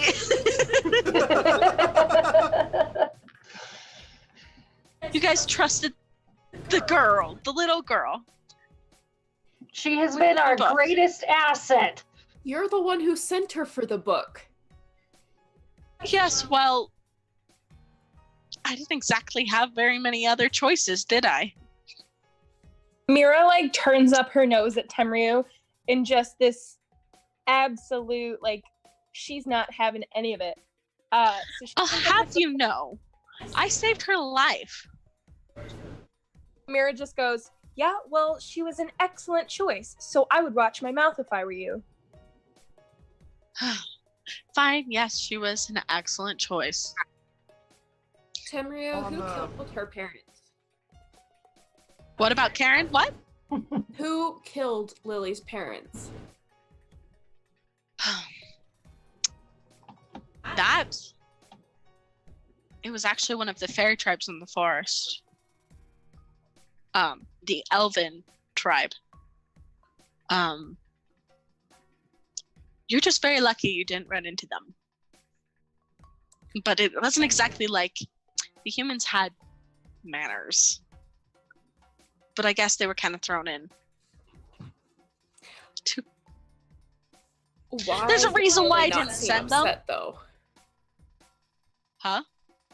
Why didn't Lily seem upset that her parents died? Lily looks up. She's like, what? You do realize that she's not all there, right? Yeah, neither was Batman. Batman was her age.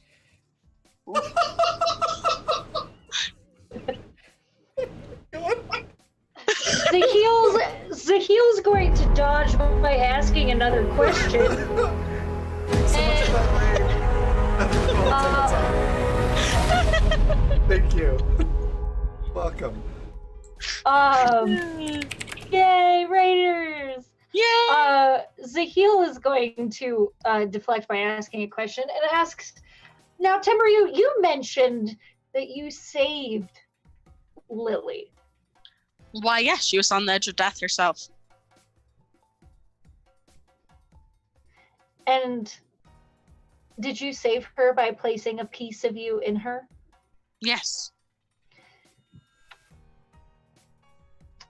Has Timberyu taken the book? He's holding the book, yes. But he hasn't taken the juice from it? The juice. Steroids. Book steroids. Is that what is that like when you smell like a new book or like you go to an old bookstore and you smell the book, you're just getting the book juice out of it? What you could say is knowledge is power. I think Dick is going to chime in there as well, and it might be where Zahil's already go with this, but she's just going to be like, so, when you take the piece out of kid, what's going to happen to the kid? Zahil was going to wait to ask that question. Okay. I'm sure you've already asked it, I'm just letting you know. Yeah. Yeah, Mira Dick pushes Lily on her back so that she's like obscured. Dick's been like chomping at the bit to ask that question. You know, I didn't actually think about that. Can't blame me. I've been kind of in pieces. That's fair. So, Now you're less in pieces.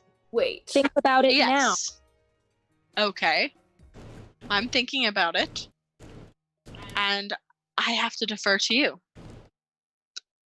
Honestly, there's probably other ways to save the girl. Granted, they do take effort. One of the ways to do it is have her partake of fairy food, a specific kind of fairy food, mind you. She's already been eating fairy food, but she's been half me. So, but if she was herself and you force-fed her some sort of fairy food, then she'd technically be a fae. I don't know.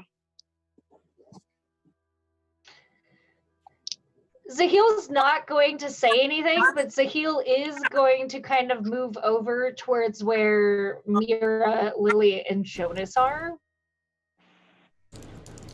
Just like a slide to the left. There you go.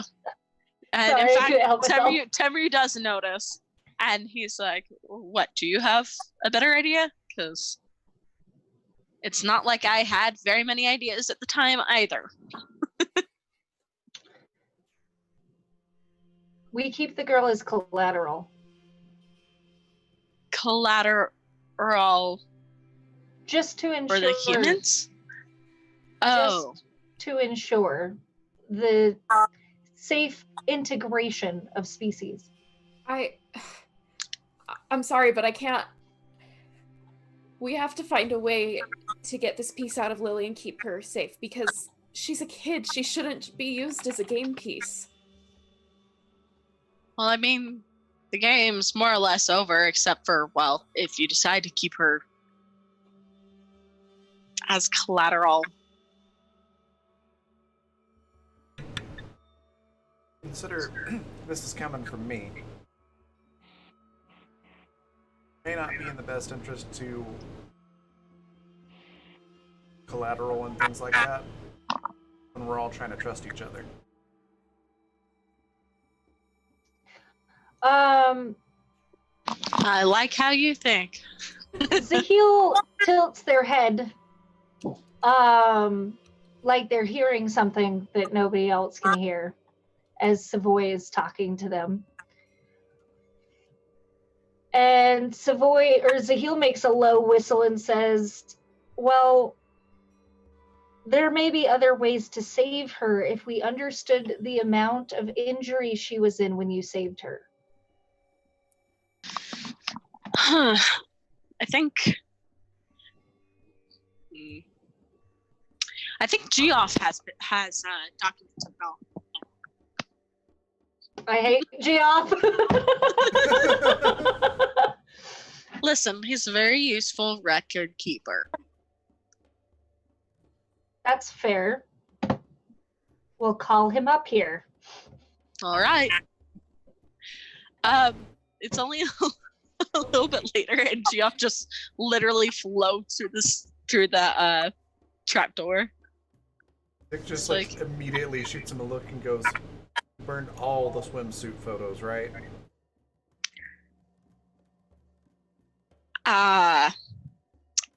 Yeah. Yes. Chef? Look, that's not important right now, though. Do you want to see the Lily photos or not? Yes, show us. We're gonna talk later. I mean, as long as you don't shoot my kneecaps. I will not shoot your kneecaps. So, he does pull out the photo, like, just comes out of nowhere. He pulls them out like cards, just holds them like that. And he's like, all right. Of course he is. It's like, listen, I was a card shark back in the day when I was still living around among humans, but I decided to put in with the fairies. Oh well. Jeff, we're trying to figure out how to save Lily.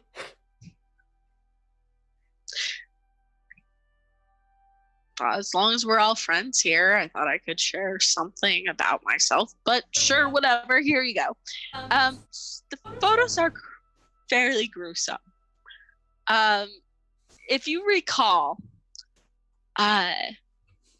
there's actually photos of what happened to the rest of the family as well. Mm-hmm. So one of the daughters they thought were eaten by a alligator. It turns out it was a bear, a giant bear, that the elven race, the Tuatha rode and have trained to be their battle partners. That is what mauled one of the little girls. They did pin the parents to the tree with pikes. And did that to one of them and then strung the other from the tree. Lily somehow got away from a bear mauling. If you recall her story about playing with a bear in the woods. How bad was the child? mauling, though? Like, I mean, a bear mauling is bad, but, like, how bad? What kind of medical attention would somebody look at her and go, oh, they need X, Y, and Z? That's a better way of It's phrasing it. an emergency. Will you want to in there in a gurney and hope that you survive the trip? Okay. So, like, blood transfusion, There is a Rowan? lot of head trauma. I sent you a message on Discord. Okay.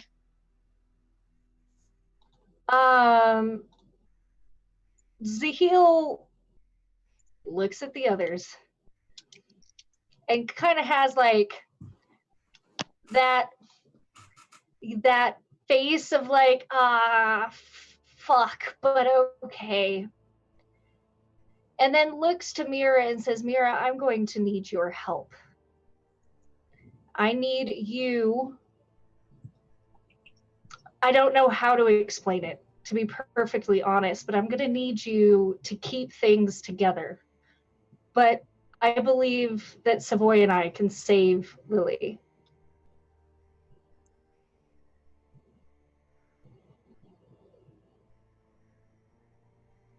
Lily looks Just one confused, like, safe? I think, aren't I safe? You're always going to be safe, Zahil says, and boops her on the nose. What did Mira say? Sorry, I was talking to my mom. Mira looks like she wants to say something of her own, but she just offers a nod because she's curious to know what the plan is. So Zahil offers a hand to Lily and will walk her up to Temryu. And you get Lily, you get Mira. Mira goes with you. That's fine. So they walk up to Temryu, and Zahil kneels next to Lily, and kind of like scoops her up and looks at Mira and looks up at Temryu and says, you can take it. I'm ready for this. We're ready for this. Well, that's unexpected, but... I'm just going to chime in for a second here and go, hold up a second. Hey, Zahil, want to explain the plan of how exactly you're going to this? I feel like communication is important right at the moment. Kyle is like, well, that's simple. The soul bond between her and them and their human will be transferred to the tiny girl. Okay. That's What a better way happens- than I was going to put it. What happens to Savoy when that happens? Savoy is human. Savoy, you know, all of this mimsy magic stuff was never properly taught to me. But Kala seemed to have described it well enough. But Savoy has given me permission to fulfill our contract. But not in the way that our contract was first agreed upon. And that means that I use the essence of Savoy that I hold to put the girl back together again. Naoto's like, wait. Are you saying Savoy's going to die?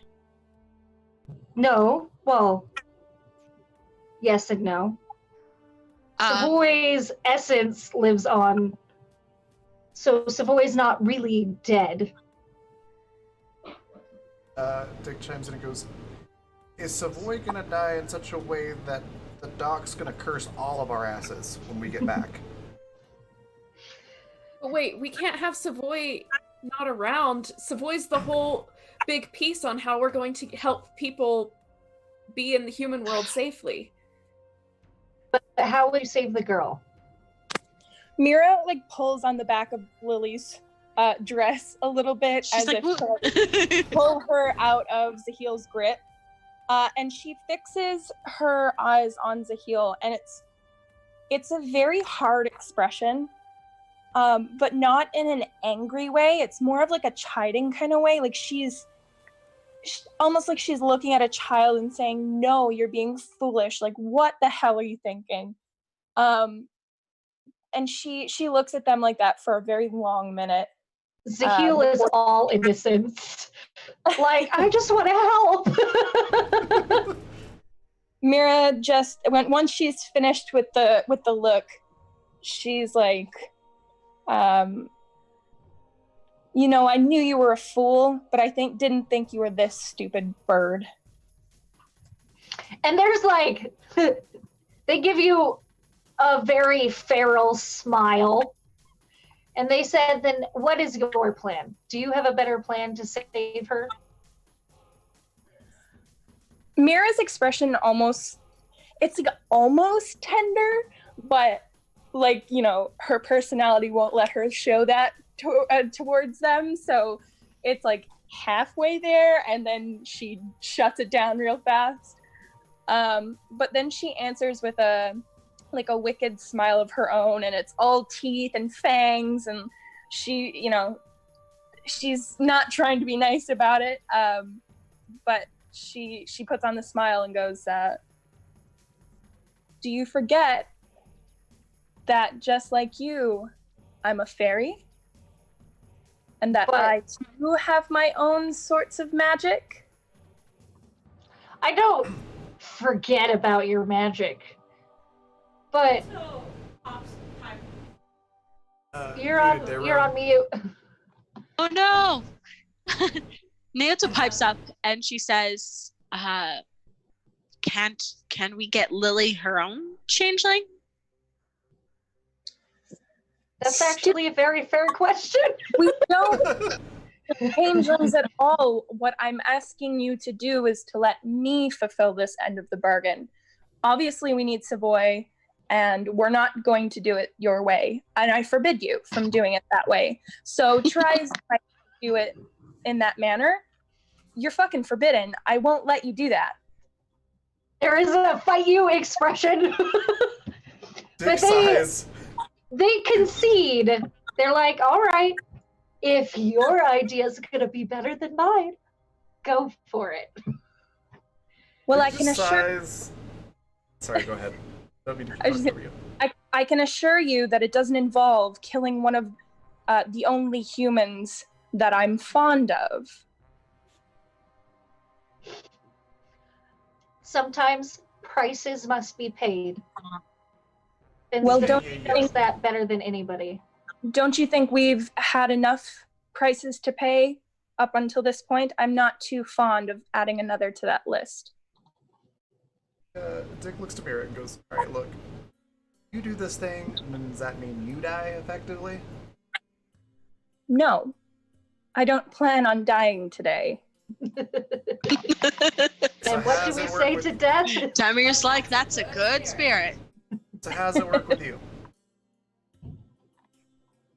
When we first got here, I used my magic to essentially pump life into one of the dead trees because I wanted to see how it would affect the life here, to see how this rot really worked.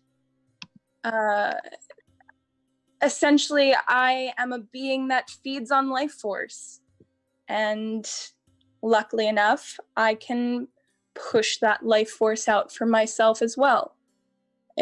It's a perk of that little thing that I do where I make humans go to sleep forever. And she kind of laughs at Lily. Yeah, I get it. That's still going to take life from you, and if it's going to take...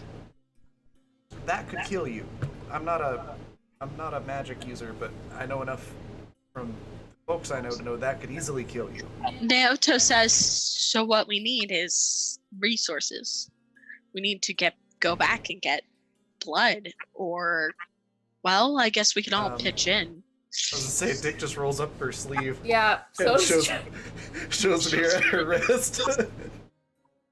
You know, I'm not entirely fond of the idea of making meals of my friends.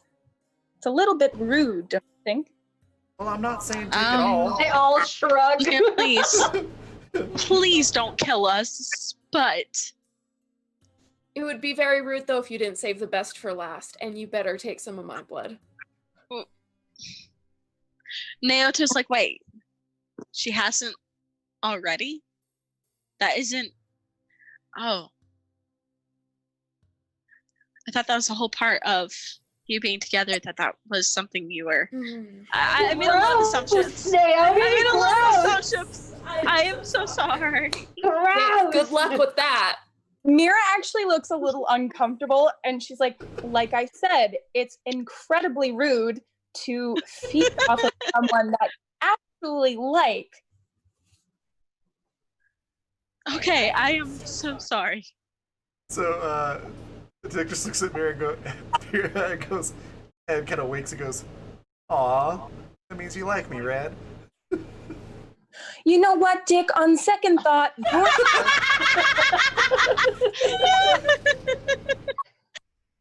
Well, Mira, you definitely have a line of people willing to help you out.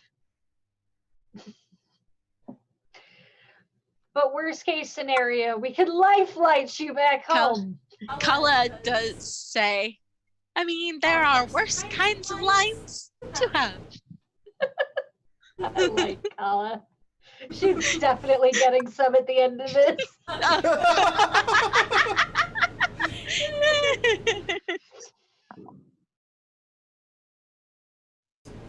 Yeah, Dick's first in line.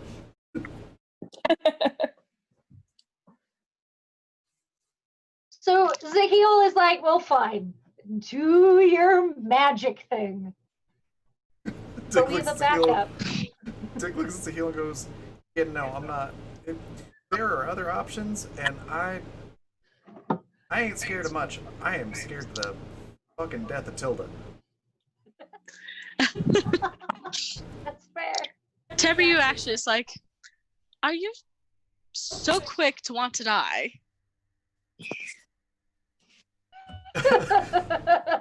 Dick just looks at Tibu like, "I feel attacked right now."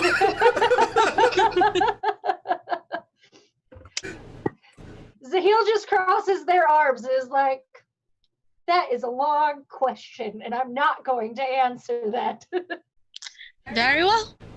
And as this whole exchange has been going on, he did drain the book, and it got like almost like singed, where the pages are all very dry and like crackly, where they almost like if you touch it, it will be brittle and break away. So all that's left is Lily. I would So just like to say, to give you guys a heads up, Mira's gonna be starving because she's halfway there already, and she is going to be holding on to a little tiny human girl. So just a heads up. Yeah, that's fair. Zahil's ready for you. Zahil is ready. Just a little My wait. booty is ready. Dick just sort of gives Mira a knowing look and just says, right before it starts, to take as much as you need. In a way that sort of says, like, if you gotta take it all, take it. Aw, Dick. Mira takes a minute to like look at each of them in the face, to really like get this point across, and then she just quietly says, like, it's not going to be pleasant.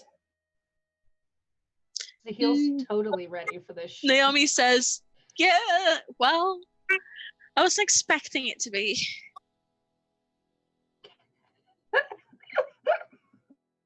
If you're all okay with what you're offering, then I guess We're we'll do talking about saving a child. And Dick just grins and says, hey, if this works, kid gets to live and I get to live. If it doesn't work, then the kid gets to live and I get to go see Adina. So I'm good either way. Mira turns back to Lily and leans her face down and like kisses the top of her head. And with her face still in Lily's hair, she just kind of says, you know, I was asking to be polite. Either way, I was going to save Lily. Zahil just cackles. So she was going to rip you guys apart anyway, so. We got you, boo. We got you. Consider this one last little niceness from Mira, because she actually asked your permission, so. Well, so you drink from the 3 humans that are there.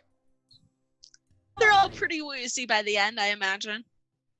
I imagine you kind of overload a little bit, expecting to be tired afterwards. That's putting it lightly.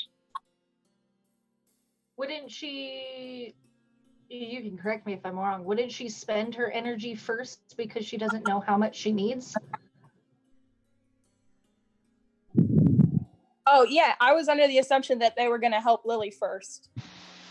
Oh, well, I had the idea that she would fill up, top off, then help Lily, and they would make sure that she doesn't absolutely destroy everyone. I assumed it was like a Make sure Mira doesn't die. yeah, Yes. like a Mira starts feeding and like a siphon type thing. Well, if you guys are going to take all my fun away from me, then yes, okay, she'll do it first. Okay. Rude. You can do it however you want. Yeah, you can do it however you want. These were suggestions. They're just the better ideas. Yeah, see, maybe better, but not more fun. Yeah, we're in it for the trauma, Rowan. Well, I'm in it for the logical. Whatever. Kill everyone. Just kidding. I mean, That's you know. what Jared keeps saying. All Okay, right. Yeah, she fills up. All right. And then with that, Temri looks at you and says, all right, are you ready? You may have to act quickly. Mira nods. All right. So he reaches out,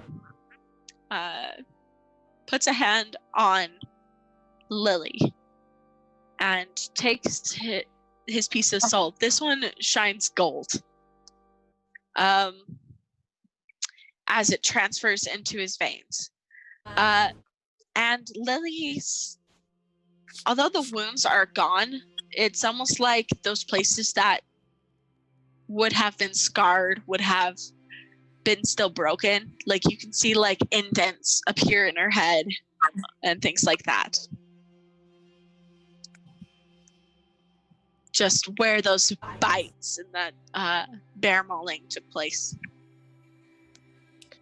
Once Mira is sure that that's what's happening, like Temryu has all of what he needs, Mira uses that life force that she took, and essentially, I guess the easiest way to put it is like pouring something into a glass.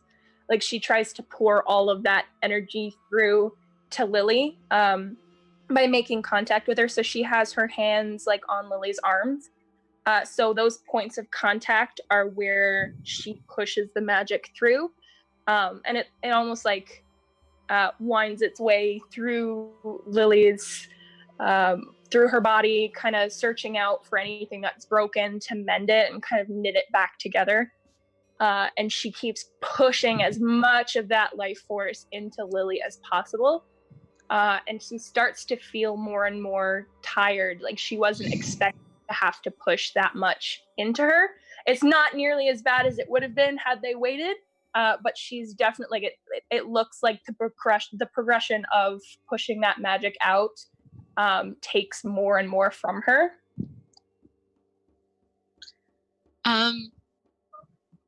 Yeah, so Naomi does step forward and say, hey, you can take a break if you need.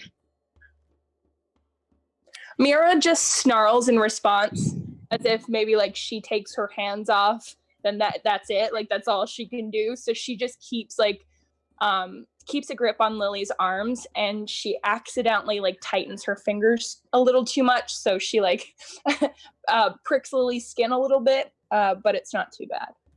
Okay. And Naomi's like, whoa, okay then. But yeah, eventually she gets all that magic into Lily. So Lily had passed out by the time that the soul was taken out, or the piece of soul. But she's actually breathing normally when you finish.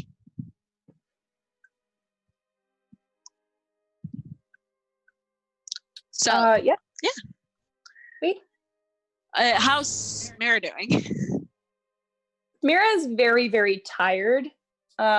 Whatever color was back in her skin after she had fed is definitely gone. You know, her skin is a lot more is a lot paler. She's got hollows in her cheeks. Like, she looks like what you would assume starving looks like in a vampire, I guess. Uh-huh.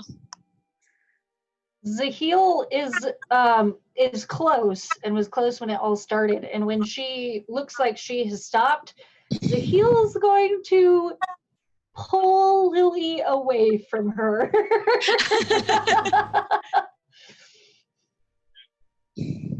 Very nice. Tammy's like, well, hopefully not all you humans are empty. I would hate to leave your friend starving, and we don't exactly have any other humans around. I mean, plenty of this to go around. No offense, but I think I don't think Mira would like your blood. I don't think she would. Mira like exhales through her nose because that seems like the only thing she has energy for. Perfectly able to shoot just a glance at Zahil that is full of like disgust, and she's just like, you know, I've tried that before, not a fan, thank you, but I'll. Zahil just cackles and like holds on to Lily. I have a question. Sure. Could Vic offer up more blood to sustain Mira and use a luck point to basically mitigate the damage from that? Basically, Dick goes, you can take some more, I'm feeling lucky. And it'd be that she has just enough for it not to kill Considering her. it's the end, sure. And I still have 7 luck points. Dear God. I also have like an outrageous amount of luck. I have 5. So, alright. So Dick is able to give you a helping, Mira. Mira is now like she's worse off than when they started, but not by a whole lot. So, you know, aside from the fun factor, it was smarter to do it beforehand. So she's not like crazy feral or anything. But when Dick comes forward to offer her some more, she does look slightly more feral than they would have ever seen her. So that's fair. Very, very feverish. She's a little rougher than she needs to be, with like sinking her teeth into that skin. Giggity? No, you know how we roll. Off files. But yeah, like I'm sure Dick makes some sort of kinky joke, like a joke involving the word kinky. And Mira does not respond to that.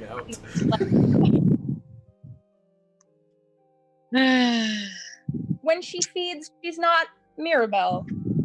She's a fairy in need of food. Fair enough. Regardless, that should help get you maybe a little bit lower than you were before, but like pretty decent. You'll need another meal, but you're able to stop yourself. Mostly stable. Yes, good. So once that the whole song and dance are taken care of, Temryu's like, well, that was an ordeal, but I think there's something that needs to be taken care of. And he stands and goes to the window. It's this big window that takes up most of the wall on one side of this pretty humble bedroom.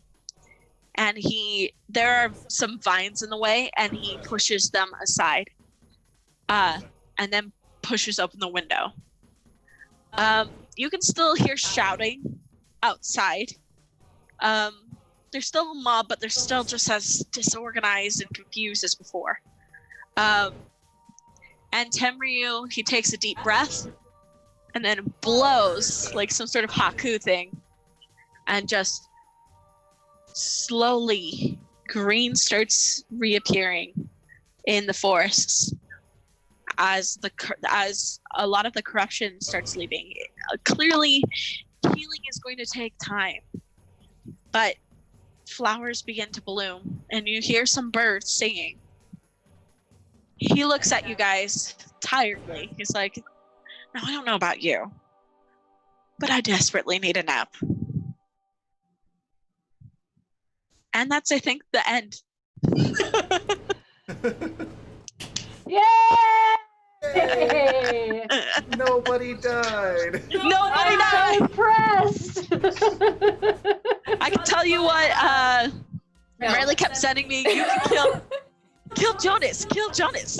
It's okay, kill Jonas." Uh-huh. You know Yeah, what, no. Riley, though? I have been chatting with Rowan for like the last 3 or 4 weeks about this shit. I was so ready. Ready. Y'all are, I don't know, whores for drama. We Yes, we are. are. My husband just sent me a message. "Did you fail the one mission I gave you? You didn't kill them all." I was gonna say Dick was ready to trade places with anybody, really. Throw ourselves on that sword. All of Fucking you. out of the way. Mira's the only one who's like, "Step, I'm not dying." Mira's like, "I'm not dying, but I'll kill everybody else." I feel like that's a good story alternative, though. Yeah. Death or death. So, Vanessa will be right back, but and all our cameras are all weirded out. But we're gonna go around anyways and talk about our favorite moments and things like that. I think favorite moments of the whole campaign, right? Right. Excellent. Oh my god, I have so many illustrations I've done of all of my favorite photos or favorite moments. Oh my gosh. And you've done some really incredible ones, including secret projects though? Or are you gonna actually tell people what that is? I don't know yet. You know? Okay. I will say nothing more. Forget I said anything. Oh, the ones that specifically of what you're talking about is not ready for anybody's ears. Ah. So you guys And you know. don't even know the half of it, Rowan. You Probably don't. not. You don't even know the half of it. You've only shared bits and pieces with me. I have only told you enough to get the information I needed for it without spoiling it. And it has been hard. It has been so fucking hard not sharing any of these with anybody. So, Yep.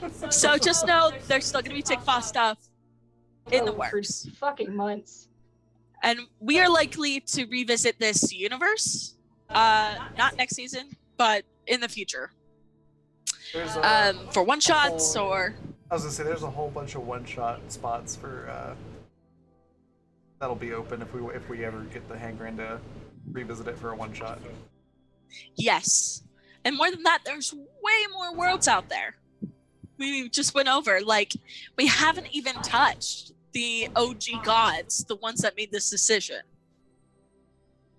So Also the worlds that like Vanessa and I have built are really, really cool.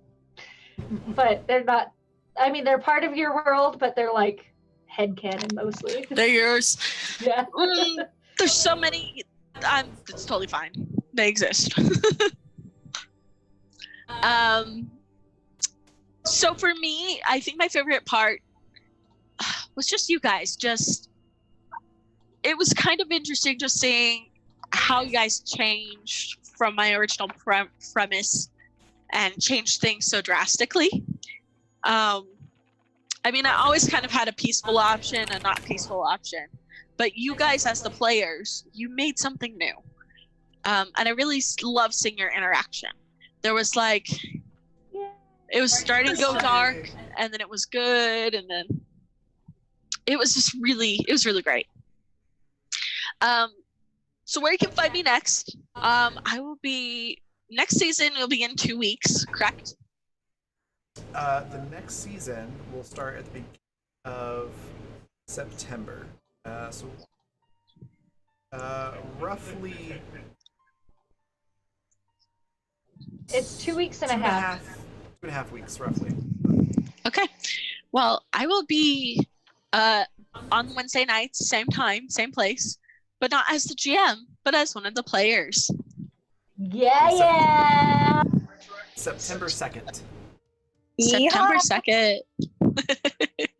I think we're all very excited for that. So, yeah. All right. So with that, let's go around the board. Vanessa, do you want to go next? Now that you're back? Sure. Your favorite part of the whole campaign? Where we can find you next? My favorite thing about this campaign, I think, has just been the incredible progression of the characters. Starting out in such discord the way we did, and slowly finding a way to kind of move past it and figure out ways that our characters could work in harmony instead of trying to rip each other apart. Which, you were the most dysfunctional party ever at the beginning. I had serious concerns for all of us. Mira was ready to hit the road the minute she started, so I'm extremely glad that she didn't. Of course, I'm so happy that she and Jonas got closer, because I think he really mellows her out, and she kind of adds a little bit more steel to him. So they're good opposites. They're good two halves of a coin, I think.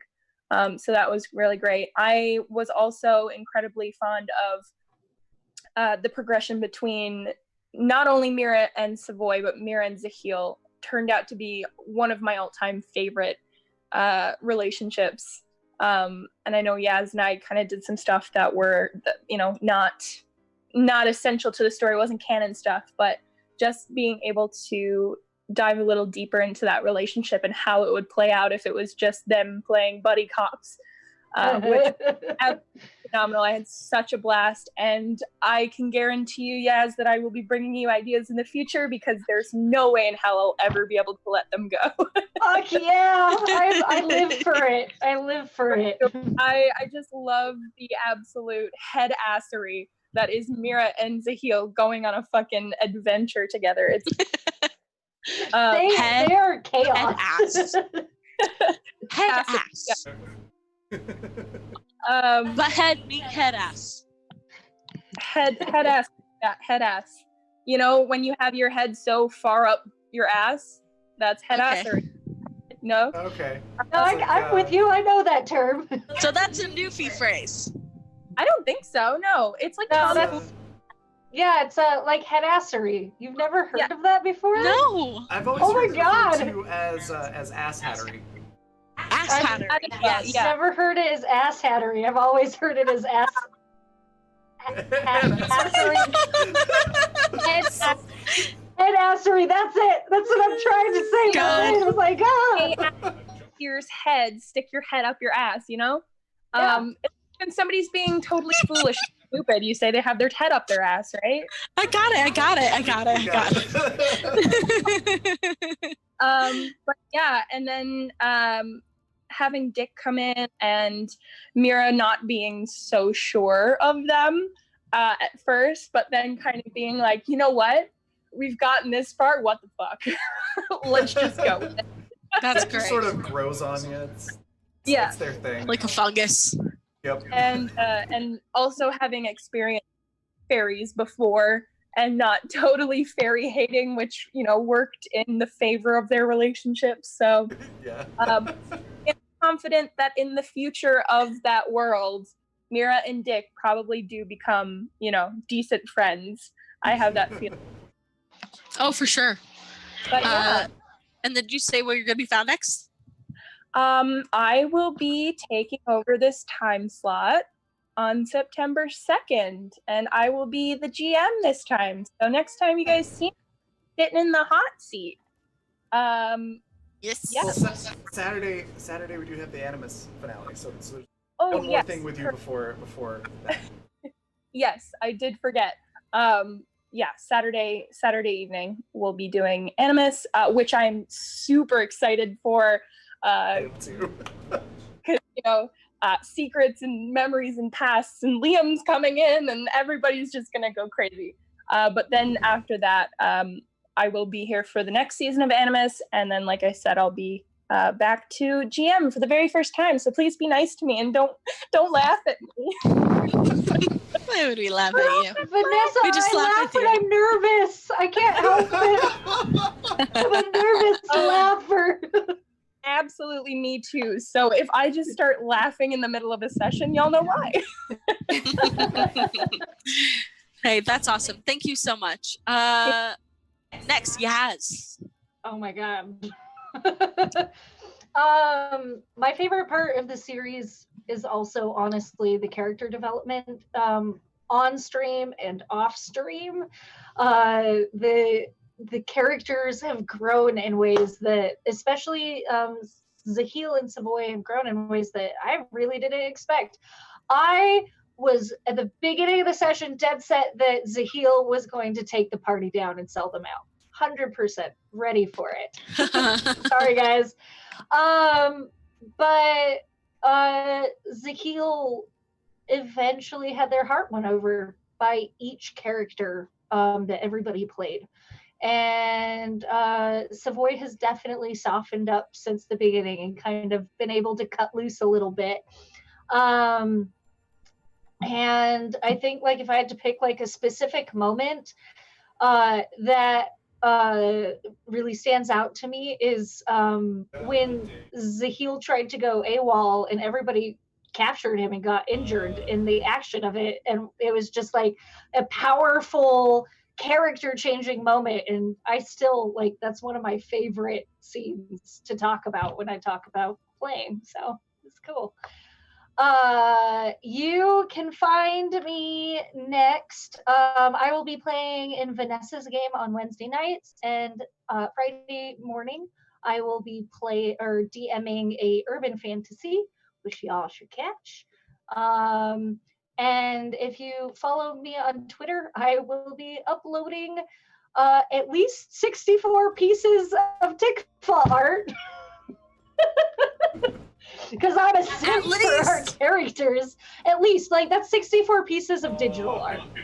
That doesn't count all of the traditional art that I've done for it, including my secret project with Vanessa. Woo! That's all the hints you're getting, folks. That's it. That's all you get. It's gonna be good. Oh my god. But follow me on Twitter for that sweet, sweet Tickfaw art.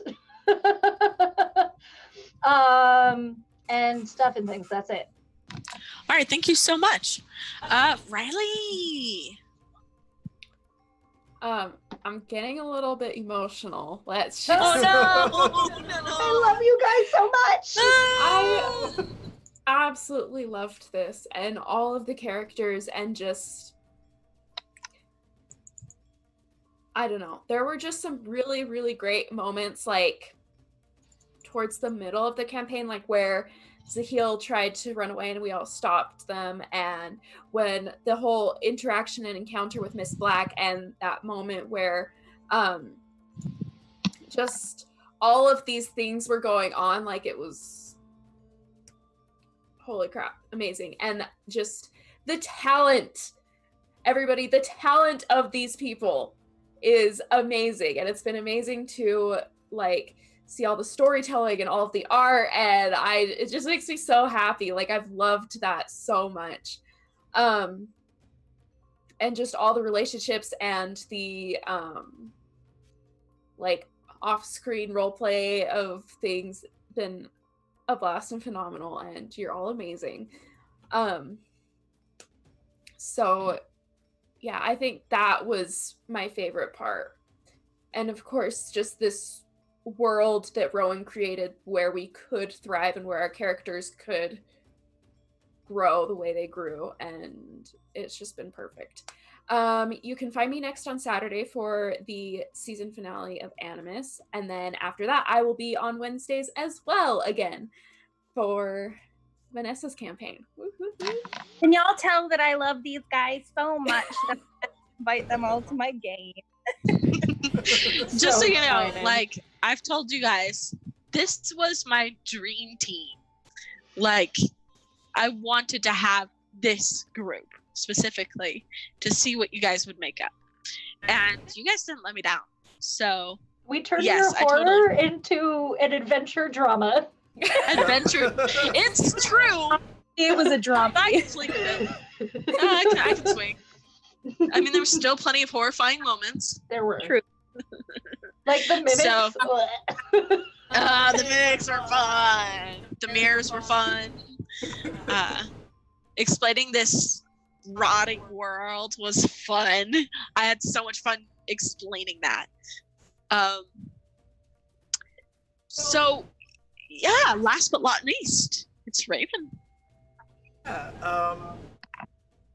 So yeah, this campaign had a lot of surprising effects on characters and on like me just outside of the game too.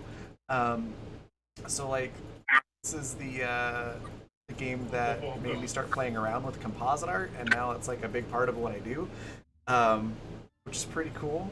So I also have I don't have 64 pieces of Tickfaw art, but I have a considerable amount for the amount of art that I typically do.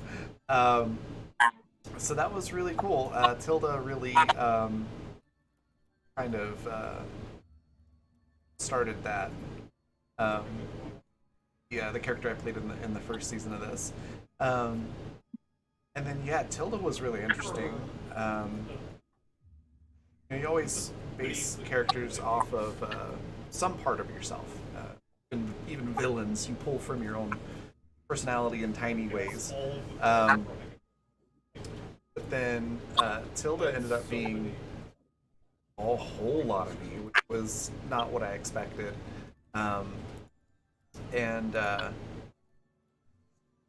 Yeah, that was pretty wild. So Tilda actually allowed me to explore some things and realize some things like that I'm not comfortable with when it comes to horror stories, and some things that I am comfortable with, which is pretty cool. And yeah, it was neat. And then as much as I love that character, it was really great switching gears a little bit in season 2 and playing Dick, who's also been a fantastic character.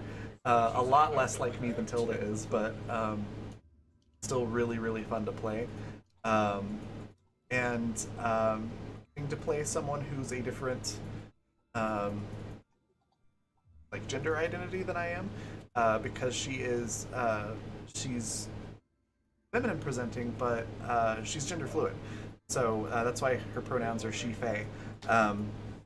So kind of getting to explore her mindset of sometimes she's a little bit more feminine, sometimes she's a little more masculine, and that was pretty cool. And it was a neat thing to research, make sure I'm doing it correctly. Yeah, the two characters were just a lot of fun, and the whole campaign taught me a lot just outside of the game, and I made connections that were unexpected outside of the game too, and things. So it's just been a big influence on a lot of really cool things that have happened to me over the last year. And yeah, I'm really sad to see it go. But yeah, I'm sure we'll revisit it in one shots and things. So that is very much not a single favorite part of the campaign. That was just like the whole campaign right there. But if I had to pick a moment in game, there's so many good ones. The biggest one that comes to mind is actually Jonas and Mira. When Jonas was at the very early stages of trying to impress Mira and just showed up with random ass stuff from the grocery store. I forgot about that. Oh yeah. Yeah. I think that was probably my favorite moment. Oh my gosh. Oh, she's so Rob happy. and stuff. But yeah, the whole thing was just fantastic, and I really enjoyed how we ended it today. So, as for where you can find me next, I'll be over on Encounter Roleplay at, I believe it is 4 p.m. Mountain Time. Tomorrow on Encounter Roleplay, I'll be DMing The Sword of Kalis, which is a Star Trek Adventures game using the MotW's new Klingon book, which you can currently pre-order. It's really fun. I've got a great cast over there. I'm really looking forward to DMing that tomorrow, and then I'll be producing Where Things Go South for the finale on Friday, producing Void Cavalcade on Saturday, and then back in front of the camera GMing here on Saturday evening for the season finale of Animus Absentis. That's going to be huge. I think I mentioned it the other day too. If you haven't really been following that story, this Saturday is going to be a great time to jump in because there's a lot of the questions that have been like hanging all season that are going to get answered on Saturday, and it's going to raise a whole lot of new questions for the next season, which starts in September. So, if you haven't been following or if you're a little bit behind, now's a really good time to jump in. Yeah, I think that's everything for me. So some channel stuff.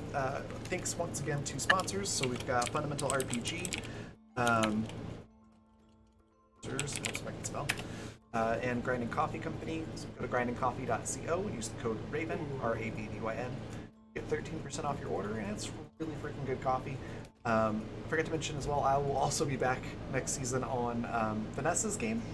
I'll be playing a character there, and I'll be playing in Yasmin's game next season. So, I'm gonna be all over the place. With that, let's see. Let's go on a raid. Let's see. Yeah, Saito's still going. Cool. I thought maybe might be off by now. We're gonna go raid my lady Saito. Fantastic streamer. Definitely recommend if you're not following her already. And we've got our raid cry, which is sad deflating ducky noises. So, thanks again, everyone. Thanks to Michael Wayne for the donation. Thank you, Rowan, for running this campaign for 2 seasons. It was amazing. And thank you. Thank you. Incredibly talented, wonderful fellow cast members. Thank you. There's no way that this is the end, that we're never going to see these characters again. I refuse to believe it. Oh yeah, they'll come back. But for the last time, I'll talk about it. For the last time for Tickfaw Files, for now. We'll see you next time. Bye, everybody. Bye.